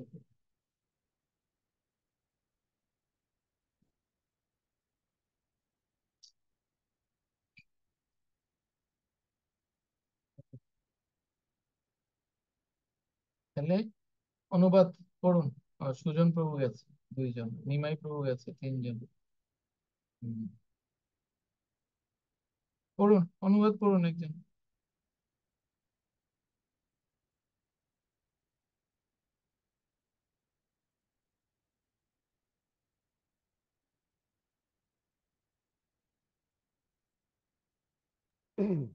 হরে প্রভু কৃষ্ণ। মাতা কই? শ্যাম সেবিকা ও, মাতা কই? আপনার মাতা তো ওই রুমে চলে ঘুম পাচ্ছিল, চলে গেছে। হরে কৃষ্ণ। আচ্ছা এই প্রভু, প্রভু হ্যাঁ প্রভু। বলুন। হরে কৃষ্ণ। অনুবাদ। হে অর্জুন, এই এই ভুবন থেকে ব্রহ্মলোক পর্যন্ত সমস্ত লোকই পুনরাবর্তনশীল, অর্থাৎ পুনর্জন্ম হয়। কিন্তু হে কুন্তেয়, আমাকে প্রাপ্ত হলে আর পুনর্জন্ম হয় না। হরে কৃষ্ণ। তাহলে একমাত্র উপায় হচ্ছে ভগবানকে লাভ করলে আর পুনর্জন্ম হয় না। ভগবানকে লাভ করলে, এছাড়া এই যে চতুর্দশ ভুবনের যেই ভুবনেই আমরা যাই না কেন, হ্যাঁ, ভুব, তারপরে যত উপরে আহ যুগলোকে বা পিতৃলোকে বা ব্রহ্মলোকে, যেখানেই আমরা যাই না কেন আমাদেরকে আবার ফিরে আসতে হবে। কারণ এই পুরো জগৎটাই হচ্ছে, এই চতুর্দশ ভুবন পুরোটাই হচ্ছে আবর্তনশীল। ব্রহ্ম ভুবনাৎ লোকা, ব্রহ্মলোক পর্যন্ত পুরোটা পুনরাবর্তিত অর্জুন, মানে পুনরায় আবর্তনশীল। মাম উপেত্য তুকন্তে, একমাত্র আমাকে পেলে, মানে ভগবত ধামে, ভগবানের ধামে গেলে, যেখানে ভগবান বিরাজ করেন, সেখানে গেলে আর ফিরে আসতে হয় না। সেটা কি? বৈকুণ্ঠ এবং গোলক। ভগবান কোথায় থাকেন? বৈকুণ্ঠে এবং গোলকে। মানে চতুর্ভুজ রূপী যে ভগবান বিষ্ণু, তারা থাকেন বৈকুণ্ঠে, আর দ্বিভুজ শ্যাম সুন্দর মুরলীধর এবং চৈতন্য শ্রীমন্ত চৈতন্য মহাপ্রভু ওনারা থাকেন গোলকধামে। তো সেই গোলকধামের বর্ণনা বলা হচ্ছে, গোলকধামের আবার দুটো প্রকোষ্ঠ রয়েছে, একটা হচ্ছে বৃন্দাবন আর একটা হচ্ছে নবদ্বীপ। বৃন্দাবনে কৃষ্ণ রাধারানী সমেত সখীরা সমেত তারা ও, সেখানে লীলাবিলাস করছেন।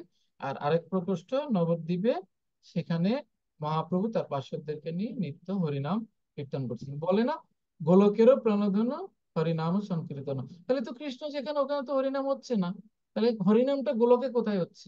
ওই প্রকোষ্ঠে যেখানে মহাপ্রভু রয়েছে।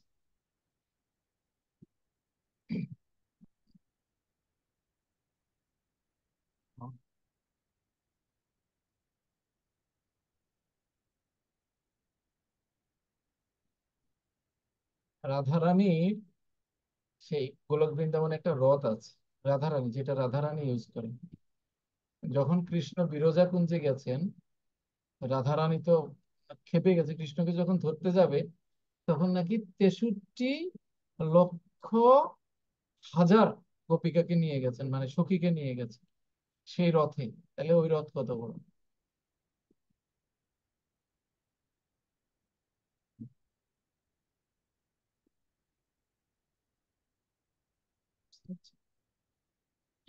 এতজন মিলে গেছে কৃষ্ণকে আক্রমণ করতে। বুঝতে পারছি? এই হচ্ছে অবস্থা। তাহলে সেই মানে একটা রথেই শুধু এতজন,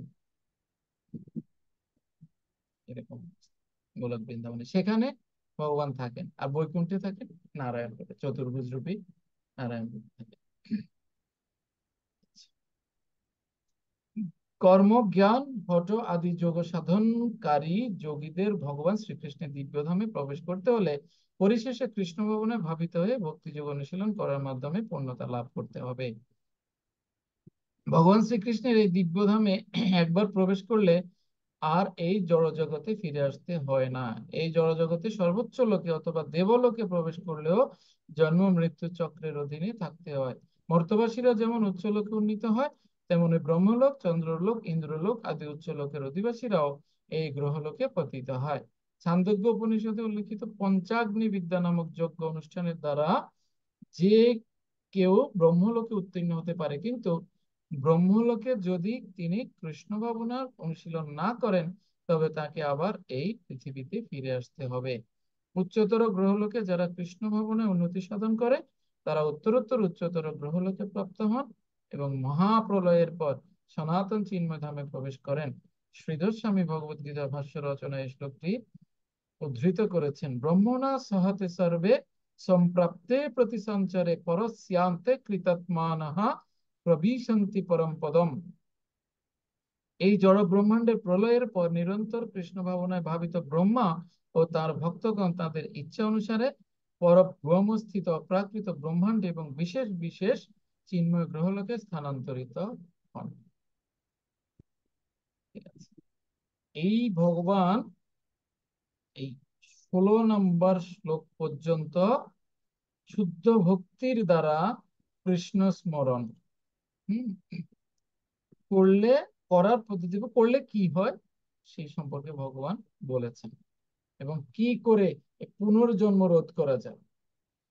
একমাত্র কৃষ্ণকে প্রাপ্ত হলে পুনর্জন্ম রোধ করা যায়। মাম উপেক্ষিত পন্থী। ঠিক আছে। হরে কৃষ্ণ প্রভু। হ্যাঁ, প্রভু, এখানে যে প্রভুপাদ বলছে যে আমরা যদি কোনো উচ্চতর গ্রহলোকে যাই এবং সেখানে যদি আমরা যদি কৃষ্ণ ভাবনামৃত অনুশীলন করি, তাহলে সেখান থেকে আর উচ্চতর লোকে যেতে পারবো। হ্যাঁ। এখন আমার প্রশ্ন হলো যে আমরা কি স্বর্গে যদি কেউ যায়, তাহলে সেখানে কি কৃষ্ণ ভাবনামৃত অনুশীলন করার সুযোগ থাকে? স্বর্গে বা কি আপনি কৃষ্ণ ভাবনামৃত অনুশীলন করার জন্য যাবেন? হ্যাঁ? সেখানে গিয়ে স্বর্গের চাকচিক্য সমরস দেখে তো মাথা খারাপ হয়ে যাবে। শুধু তাই না, বলছে আত্মাকে যখন, কোনো পবিত্র আত্মাকে যখন ভগবত ধাম নিয়ে যাওয়া হয়, তখন তার কঠিন পরীক্ষা চলে। তাকে তো সব কিছু দেখাতে দেখাতে দেখাতে দেখাতে নিয়ে যায়। জনলোক, তপলোক, মহরলোক, ব্রহ্মলোক, স্বর্গ, সব কিছু দেখাতে দেখাতে দেখাতে দেখাতে কোথাও যদি তার মনে হয় এখানে একটু যাবো নাকি, শেষ, তাকে ওখানে ছেড়ে দেওয়া হবে। হুম। হ্যাঁ, ব্রহ্মলোকে সেখানে গেলে সুযোগ আছে, ধ্রুবলোক, হ্যাঁ, তারপরে আহ ব্রহ্মলোক, সেগুলোতে গেলে আহ মানে এই ব্রহ্মাণ্ডের উচ্চতর হয়তো দুই তিনটা লোকে গেলে সেখানে কৃষ্ণ ভবনামৃত অনুশীলনের সুযোগ রয়েছে, ঠিক আছে, কিন্তু সেখান থেকে যদি অনুশীলন করা হয় তাহলে সেখান থেকে উচ্চতর, কিন্তু স্বর্গ থেকে কখনোই না। স্বর্গ হচ্ছে পৃথিবীর চেয়েও খারাপ। স্বর্গ হচ্ছে কারণ সেখানে হচ্ছে যত মানে ভোগ বিলাসিতা ওখানে, ওটা আপনি না করে পারবেন না তো। স্বর্গে গেলে ভোগ বিলাসিতা ভোগ না করে, কারণ আপনি তো টিকিট কেটে গেছেন সেখানে ভোগ বিলাসিতা করার জন্য, বুঝতে পারছেন? তার মানে স্বর্গে থেকে আবার পৃথিবীতে এসে তারপরে কৃষ্ণ হ্যাঁ, ভবনামৃত অনুশীলন আসতেই করে। হবে, স্বর্গ এবং নরক দুটো থেকেই আবার ফিরে আসতে হবে। স্বর্গ আর নরক কি? স্বর্গ আর নরক হচ্ছে জাস্ট ওই ভিসা নিয়ে অন্য দেশে যাওয়া, ভিসা শেষ আবার ব্যাক টু দ্য প্যাভিলিয়ন, আবার ফেরত আসা, ঠিক আছে? ওই ওটা হচ্ছে কি পকেট মানি। হ্যাঁ, আপনার যতদিন মনে করেন ওখানে গেছেন, যতদিন টাকা পয়সা আছে থাকলেন, ঘুরলেন, খরচ করলেন, মানে পুণ্য ফল। টাকা পয়সা আছে, খরচ করলেন, টাকা পয়সা শেষ, যাও, ঠিক আছে?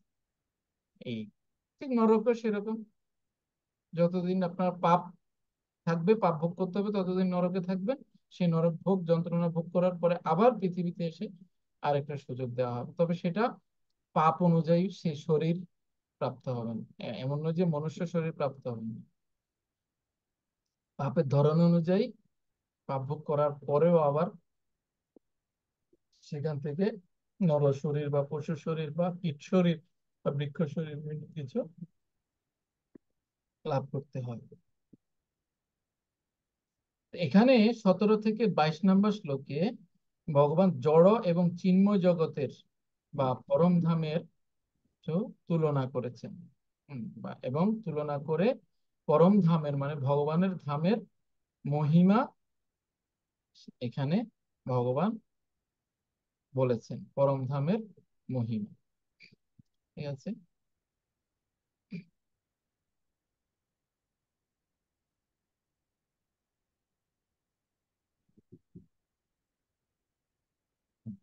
আমরা দেখি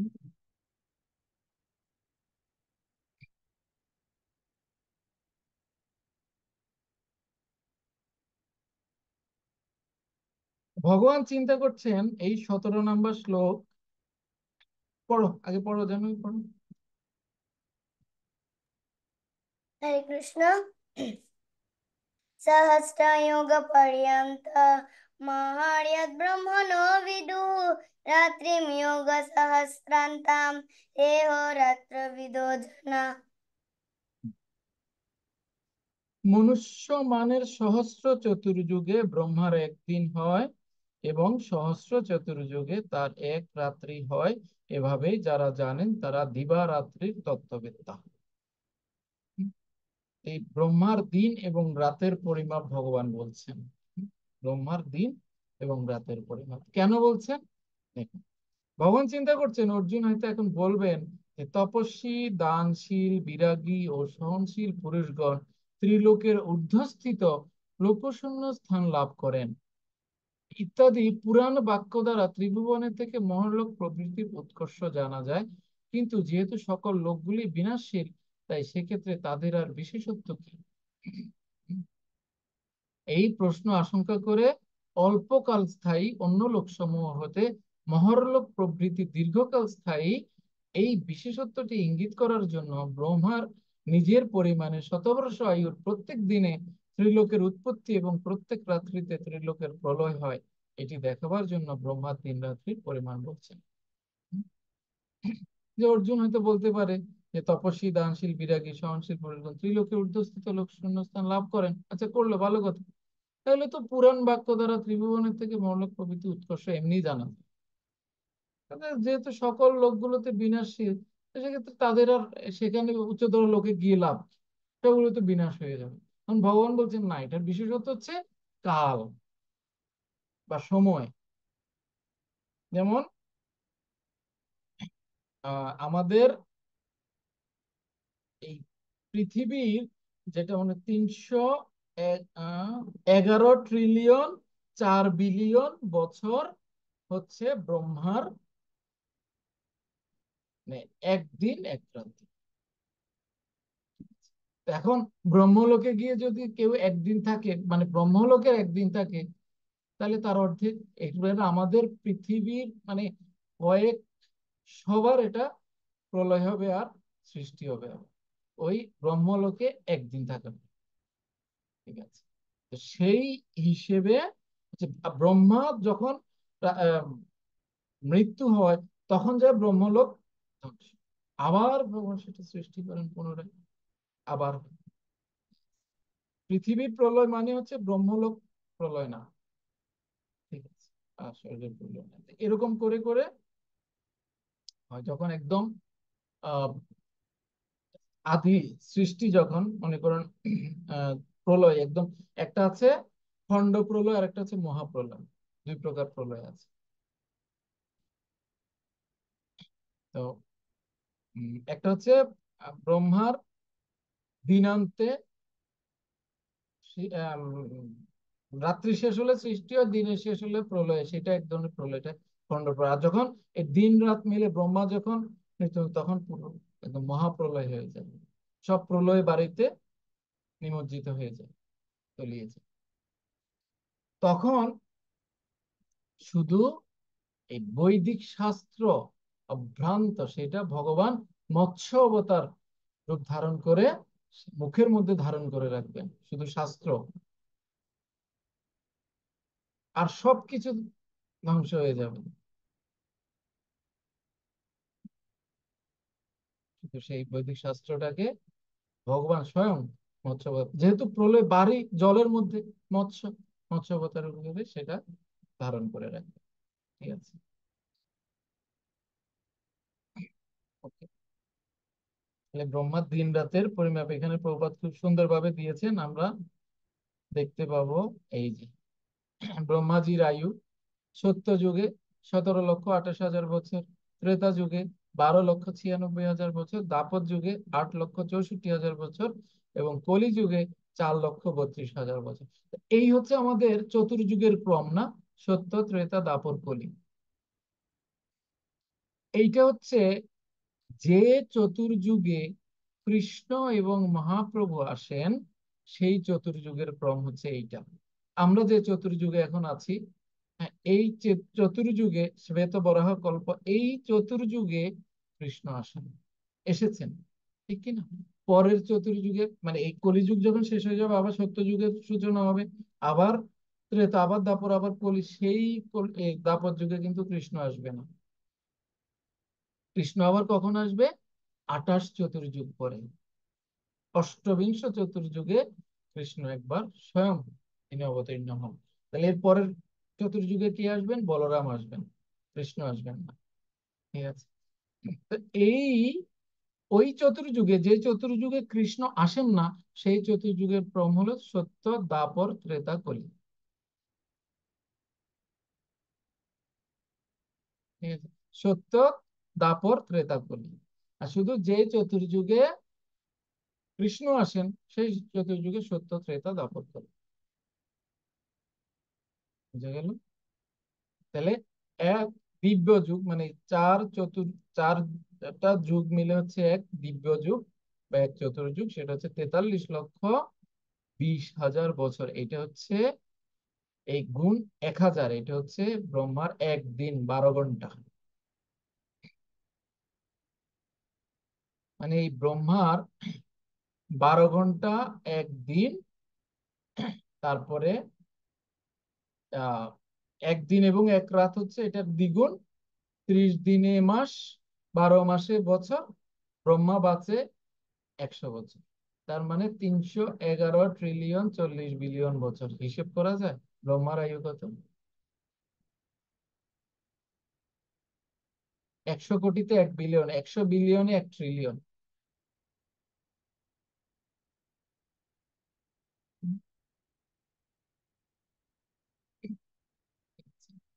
এই হচ্ছে হিসেব ব্রহ্মার আয়ু। তাহলে ব্রহ্মার আয়ু কত এই পৃথিবীর হিসেবে? মনে রাখবেন 311 ট্রিলিয়ন 40 বিলিয়ন বছর। তবু কোনো প্রশ্ন?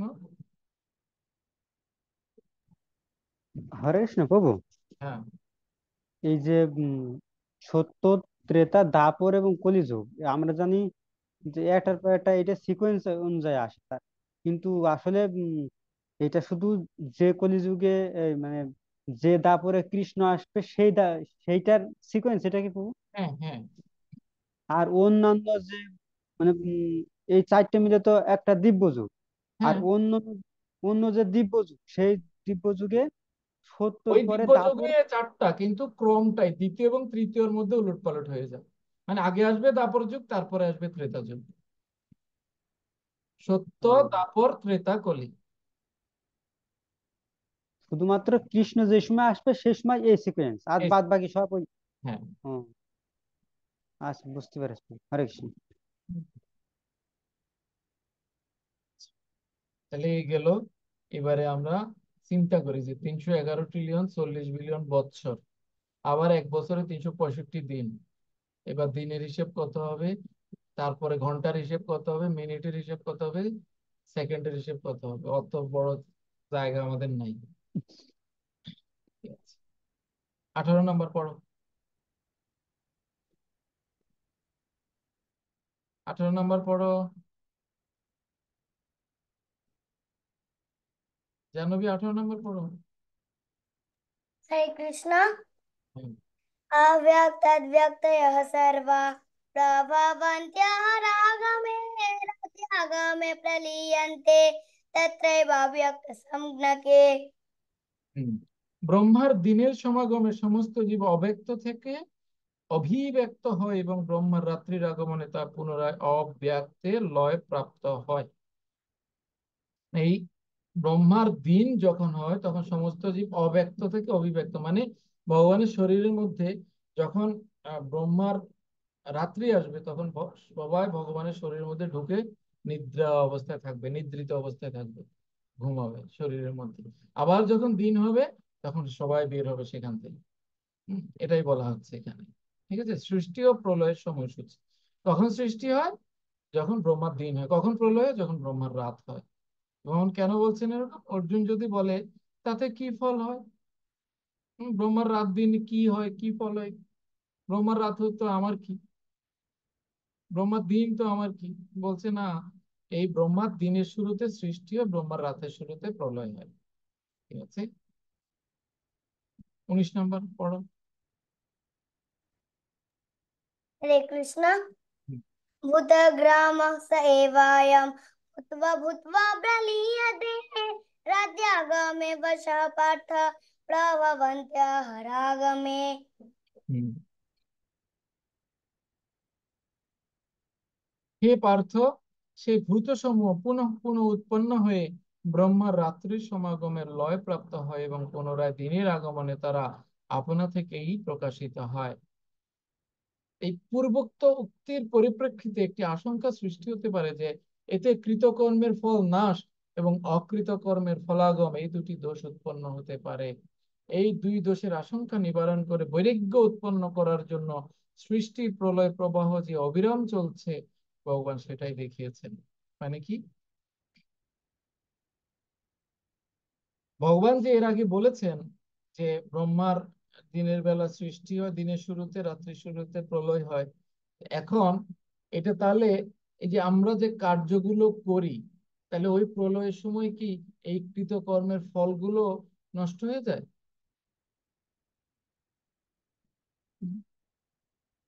বা অকৃতকর্ম, যেটা হয়তো আমরা শেষ করতে পারিনি, আমাদের বাসনা ছিল, সেই বাসনা, সেই কর্মগুলো কি আবার আমাদের মধ্যে আসে বা করার জন্য প্রবৃত্ত হই? তাহলে এই দোষী দুটি দোষ উৎপন্ন হতে পারে যখন এভাবে আমি ঘুমিয়ে থাকলাম। ঘুমানো মানে তো আমার মৃত্যু না বা আমার শেষ না, আমি ঘুমিয়ে আছি। ব্রহ্মার দিনের শুরুতে আমি আবার জেগে উঠলাম, আবার বেরিয়ে আসলাম। হুম? এতে করে কি আমার এই দুটো দোষ কি নষ্ট হয়ে যাবে? এই দুই দোষের আশঙ্কা নিবারণ করে বৈরাগ্য উৎপন্ন করার জন্য সৃষ্টি এবং প্রলয়ের প্রবাহ। তাহলে এই ভগবান কেন এটা করছেন? কারণ হচ্ছে এই যে প্রলয় এবং সৃষ্টির ফলে এই দোষটা কি হয়, এই দোষটা নিবারণ হয় এবং নিবারণ হয়ে বৈরাগ্য উৎপাদন হয়। এই অবস্থায়ও যদি কারোর না হয়, সে যদি আবার পুনরায় একই কর্মে লিপ্ত হয়, তাহলে তো ওয়াশরুম প্লিজ নাকি, যাও। ঠিক আছে, ওকে। তাহলে পুনঃ পুনঃ উৎপন্ন হয়ে ব্রহ্মার রাত্রি সমাগমে লয় প্রাপ্ত হয়ে 15 দিনের আগমনে তারা আপনা থেকেই প্রকাশিত হয়।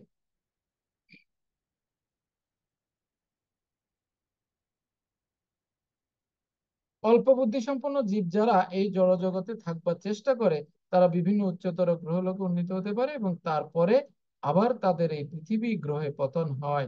ব্রহ্মা দিবসকালে এই জড়জগতের অভ্যন্তরে ঊর্ধ্ব ও নিম্ন লোকগুলিতে তারা তাদের কার্যকলাপ প্রদর্শন করতে পারে, কিন্তু ব্রহ্মার রাত্রির আগমনে তারা আবার সকলেই লয় প্রাপ্ত হয়।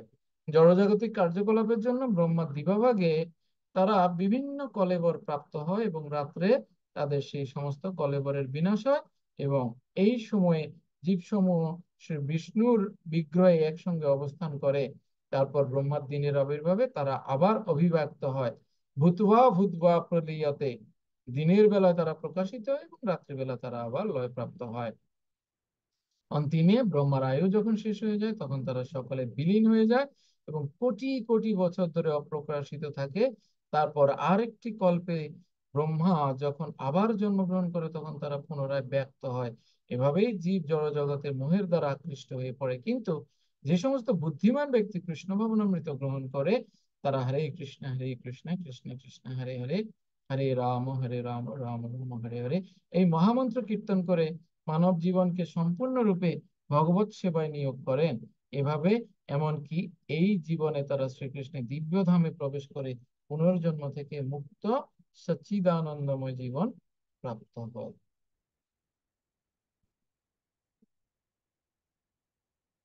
তাহলে কি বোঝা গেল? যে ব্রহ্মার দিনে তারা ঘুমন্ত জাগরিত হয়, রাত্রিবেলা তারা ঘুমন্ত অবস্থায় থাকে। কিন্তু যখন ব্রহ্মার দিন এবং রাত, মানে ব্রহ্মার 100 বছর যখন শেষ হয়, দিন রাত যখন শেষ হয়, তখন একবারে বিনাশ হয়ে যায়। তো বিনাশ হলেও মানে এই সত্তাগুলো বিনাশ হয় না, অপ্রকাশিত হয়ে যায়। হ্যাঁ, আবার যখন আহ সৃষ্টি হয়, ব্রহ্মা যখন আবার সৃষ্টি করেন, তখন তারা আবার প্রকাশিত হয়। তার মানে অনেকে প্রশ্ন করতে পারে, ও তাহলে মহাপ্রলয়ের সময় তো আমার সত্তা শেষ হয়ে যাবে। না, সেটি হবে না। ঠিক আছে, 20 নম্বর শ্লোক। हरे कृष्ण। হুম, परस्तस्मात्तु भावोऽन्यो व्यक्तव्यक्यत् सनातनः यः स सर्वेषु भूतेषु नश्यत्सु न विनश्यति। হুম। কিন্তু আর একটি অব্যক্ত প্রকৃতি রয়েছে, যা নিত্য এবং ব্যক্ত ও অব্যক্ত বস্তুর অতীত। সমস্ত ভূত বিনষ্ট হলেও তা বিনষ্ট হয় না। এটা ভগবানের পরা বা চিন্ময় প্রকৃতির কথা বলা হচ্ছে। শ্রীকৃষ্ণের পরা বা চিন্ময় শক্তি অপ্রাকৃত ও নিত্য। ব্রহ্মার দিন ও রাত্রে যথাক্রমে ব্যক্ত ও অব্যক্ত হয়। যে অপরা প্রকৃতি, তার প্রভাব থেকে তা সম্পূর্ণ মুক্ত। শ্রীকৃষ্ণের পরা শক্তি গুণগতভাবে জড় প্রকৃতির সম্পূর্ণ বিপরীত। সপ্তম অধ্যায়ে এই পরা ও অপরা প্রকৃতি সম্বন্ধে ব্যাখ্যা করা হয়েছে। স্বর অক্ষর জড় প্রকৃতি, চিন্ময় প্রকৃতি, আমরা এগুলো সপ্তম অধ্যায়ে পড়েছি। তাহলে সবকিছু বিনাশ হয়ে গেল, ভগবানের সে ধাম বিনাশ হয় না। লোকসমূহের অনিত্যত্ব বর্ণনা করে পরমেশ্বর ভগবানের স্বরূপের নিত্যত্ব এই দুটি শ্লোকে ভগবান বলছেন। হ্যাঁ, নিত্য অব্যক্ত প্রকৃতি, ঠিক আছে, নিত্য প্রকৃতি। এবারে 21 নম্বর শ্লোকে ভগবানের ধামের কথা ভগবান বলবেন। পড়ো 21। हरे कृष्ण। अव्यक्ताक्षर इत्युक्तस्तमाहुः परमं गतिं यं प्राप्य न निवर्तन्ते तद्धाम परमं मम। সেই অব্যক্তকে অক্ষর বলে, তাই সমস্ত জীবের পরমাগতি কেউ যখন সেখানে যায় তখন আর তাকে এই জগতে ফিরে আসতে হয় না। সেটি হচ্ছে আমার পরমধাম। পরমেশ্বর ভগবানের যে বিনাশ নেই সেই বিষয়ে প্রমাণ দেখিয়ে এখন বলছেন ভগবান, কিংবা পূর্ব শ্লোকে উক্ত অব্যক্ত শব্দের ব্যাখ্যা করছেন। অব্যক্ত মানে কি? অব্যক্ত মানে হচ্ছে অক্ষর যার কোনো ক্ষয় নেই, এবং এইটা হচ্ছে জীবের পরম গতি, শেষ গতি। কেউ যখন সেখানে যায় তখন আর তাকে এই জগতে ফিরে আসতে হয় না। সেটি হচ্ছে ভগবানের ধাম। শত সহস লক্ষ্মী সেব্যমানম গোবিন্দম আদি পুরুষম তমহম ভজামি। সহস্র শত লক্ষ্মী নিরন্তর অনাদির আদি পুরুষ সর্বকারণের কারণ শ্রী গোবিন্দের সেবা করছেন। শ্রীকৃষ্ণ নিরন্তর তার বেণুবাদন করেন। বেণু পনন্তম, তার দিব্য শ্রী বিগ্রহ ত্রিভুবনকে আকৃষ্ট করে। এই যে বললাম না, তার কাজ শুধু বেণুবাদন করে নিরন্তর, প্রতিনিয়ত। তাহলে যুদ্ধ বিগ্রহ অমুক অসুর নিধন তমুক অসুর নিধন কখন করবে? কিন্তু বেণুবাদন বাঁশি বাজাতেই ব্যস্ত। হ্যাঁ, তার চক্ষুদয় কমল দলের মতো এবং তার শ্রী বিগ্রহের বর্ণ মেঘের মতো ঘনশ্যাম। বাঁশি কি আরো একটা? তিনটা বাঁশি, তিনটা বাঁশি, তিনটা বাঁশি, তিন কাজ। বংশী, ধেনু, আর একটা হচ্ছে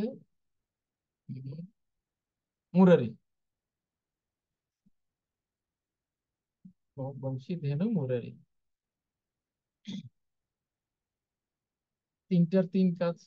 কোনোটা বাজিয়ে রাধারানীকে ডাকবে, কোনোটা বাজিয়ে গো বাছুরদেরকে ডাকবে, আবার কোনোটা বাজিয়ে তিনি ওই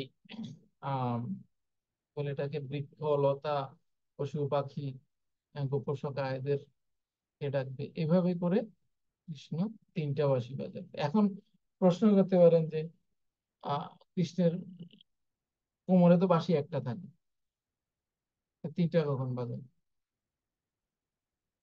কয়টা বাঁশি থাকে? তিনটা দেখেছেন কখনো? হুম, কোনো বিগ্রহে আছে কৃষ্ণের কোমরে তিনটা বাঁশি? কিন্তু কৃষ্ণ তো তিনটা বাঁশি বাজায় এক এক সময় এক এক।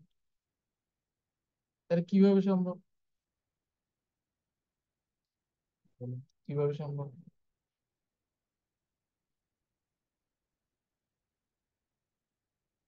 বলেন, আমাদের কীর্তনানন্দ ভগবানের সেবা করে, দেখি বলেন।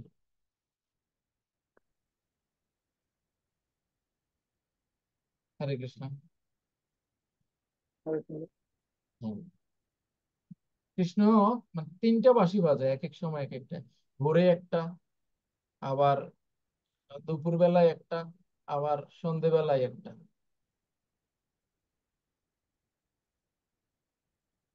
এখন আমরা সবসময় কৃষ্ণের কাছে বাঁশি দেখি একটা, কিন্তু এই তিনটা বাঁশি কিভাবে বাজান? এক একটার সাইজ এক এক রকম, এক একটা সুর এক এক রকম, এক একটার মধ্যে বাঁশির যে আহ, ছিদ্র সংখ্যা সেটা ভিন্ন, সাইজ ভিন্ন, ছোট বড় মাঝারি বিভিন্ন রকম, তিন রকমের আছে। তাহলে একটা তো থাকে, তাহলে তিনটে কিভাবে বাজায়?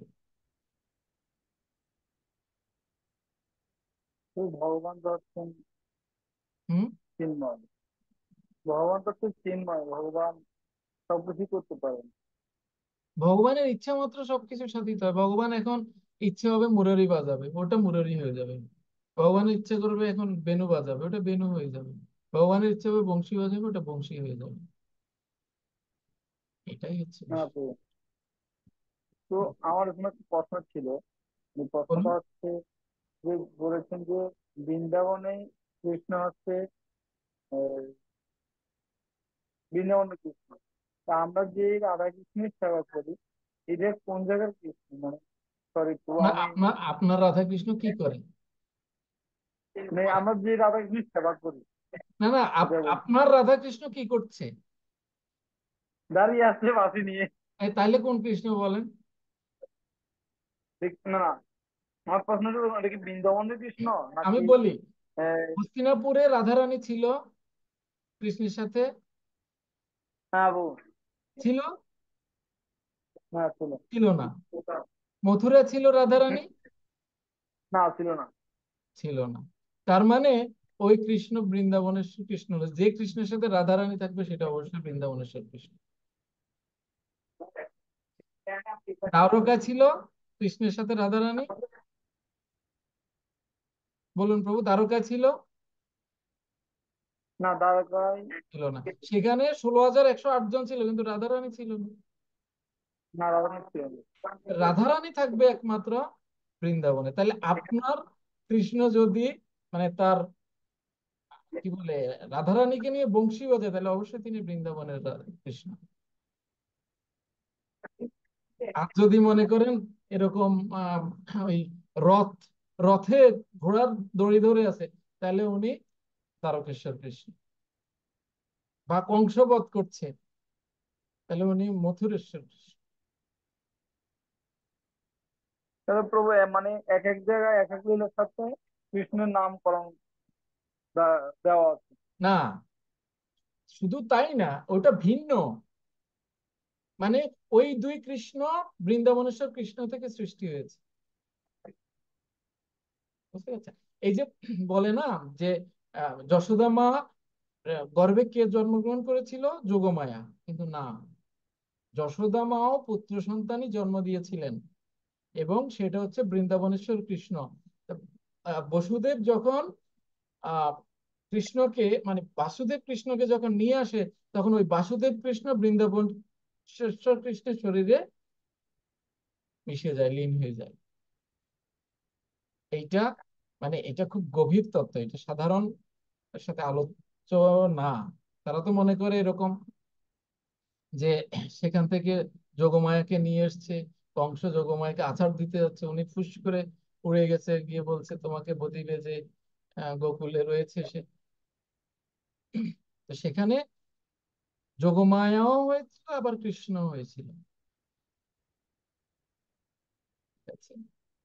কৃষ্ণ সেখানে বৃন্দাবনেশ্বর কৃষ্ণ কিন্তু জন্মগ্রহণ করেছে।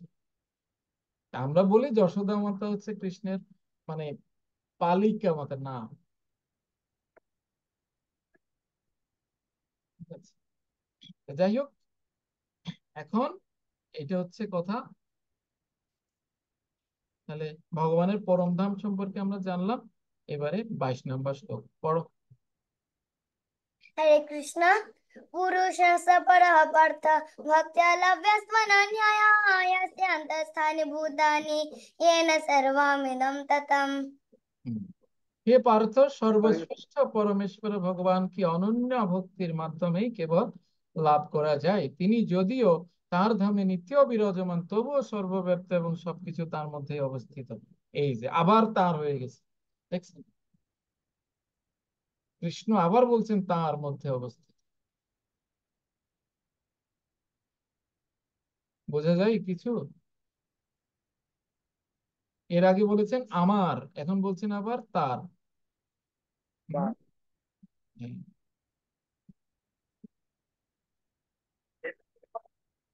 সে কথা বলছি নেমে আনলাম, কথা শুনছি বললো।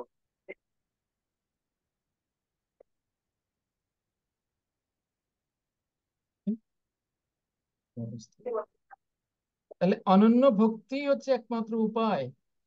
এই অনন্য ভক্তির দ্বারাই কেবল সেই সর্বশ্রেষ্ঠ পরমেশ্বর ভগবানকে লাভ করা যায়। যে যেই ভগবান নিত্য তার ধামে বিরাজমান, কিন্তু তারপরও তিনি সব সর্বব্যাপ্ত এবং সবকিছু তার মধ্যে অবস্থিত।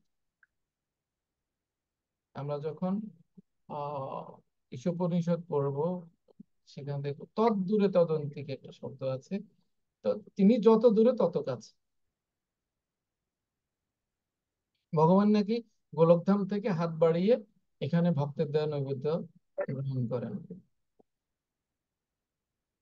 বোঝা যায় তাহলে ভগবানের হাত কত লম্বা।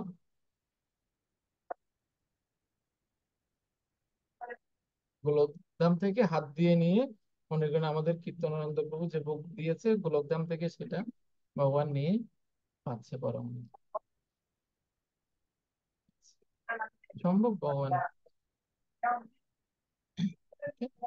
তাহলে ভগবানকে লাভ করার একমাত্র উপায় হচ্ছে অনন্য ভক্তি। পূর্বেই বলা হয়েছে যে সেই পরমেশ্বর ভগবানকে প্রাপ্ত করার জন্য ভক্তি অন্তরঙ্গ উপায়, সেটি এখন বলছেন ভগবান। ওকে, এবার এখন 23 থেকে সর্বশেষ শ্লোক পর্যন্ত কৃষ্ণ প্রাপ্তির পন্থা রূপে শুদ্ধ ভক্তির শ্রেষ্ঠত্ব দুটোই বললেন, যোগ মিশ্র ভক্তির কথা বললেন, শুদ্ধ ভক্তির কথা বললেন। এখন ভগবান এই কৃষ্ণ প্রাপ্তির উপায় হিসেবে শুদ্ধ ভক্তি যে শ্রেষ্ঠ সে কথা বলবেন। ঠিক আছে, আমরা তাহলে এইটা আমরা নেক্সট ক্লাসে পড়ি। হ্যাঁ, 23 থেকে 28 নাম্বার এটা আমরা নেক্সট ক্লাসে পড়ব, বিস্তারিত আলোচনা আছে। ঠিক আছে, আমরা সেখানে দেখব যে এই আত্মার গতি, এই যে আত্মা মৃত্যুর পরে একটা আত্মা কিভাবে কোথায় যাচ্ছে, কার থেকে কত হাত বদল হয় এই আত্মা। এক হাত থেকে আরেক হাতে, আরেক হাত থেকে আরেক হাতে, এইভাবে যেতে যেতে যেতে যেতে যারা কি বলে, কেউ যায় ব্রহ্মলোকে, কেউ যায় পিতৃলোকে বা চন্দ্রলোকে, আবার কেউ যায়, ভগবত ভক্তরা যায় হচ্ছে ভগবানের ধামে। তো এই আত্মার যে আহ এক জায়গা, এক হাত থেকে আরেক হাতে সূর্যদেব, অগ্নিদেব, বিভিন্ন জনে এই আত্মাকে, সমবর্ষের দেবতা, ব্রহ্মলোকের দ্বারপাল, এই সকলের মিলিত ভাবে কিন্তু একটা আত্মা যায়। আমরা মনে করি আত্মা সাঁ করে উড়ে চলে যায়, পাখির মতো না, নিয়ে যায়, তার গতি অনুযায়ী তাকে নিয়ে যায়। আমরা এই সমস্ত বিষয় আগামী ক্লাসে। ও ঠিক আছে, শিল প্রভুপাদ দেখি সবে তো ভক্তবৃন্দ কি জয়, নিতাই গৌর প্রেমানন্দে।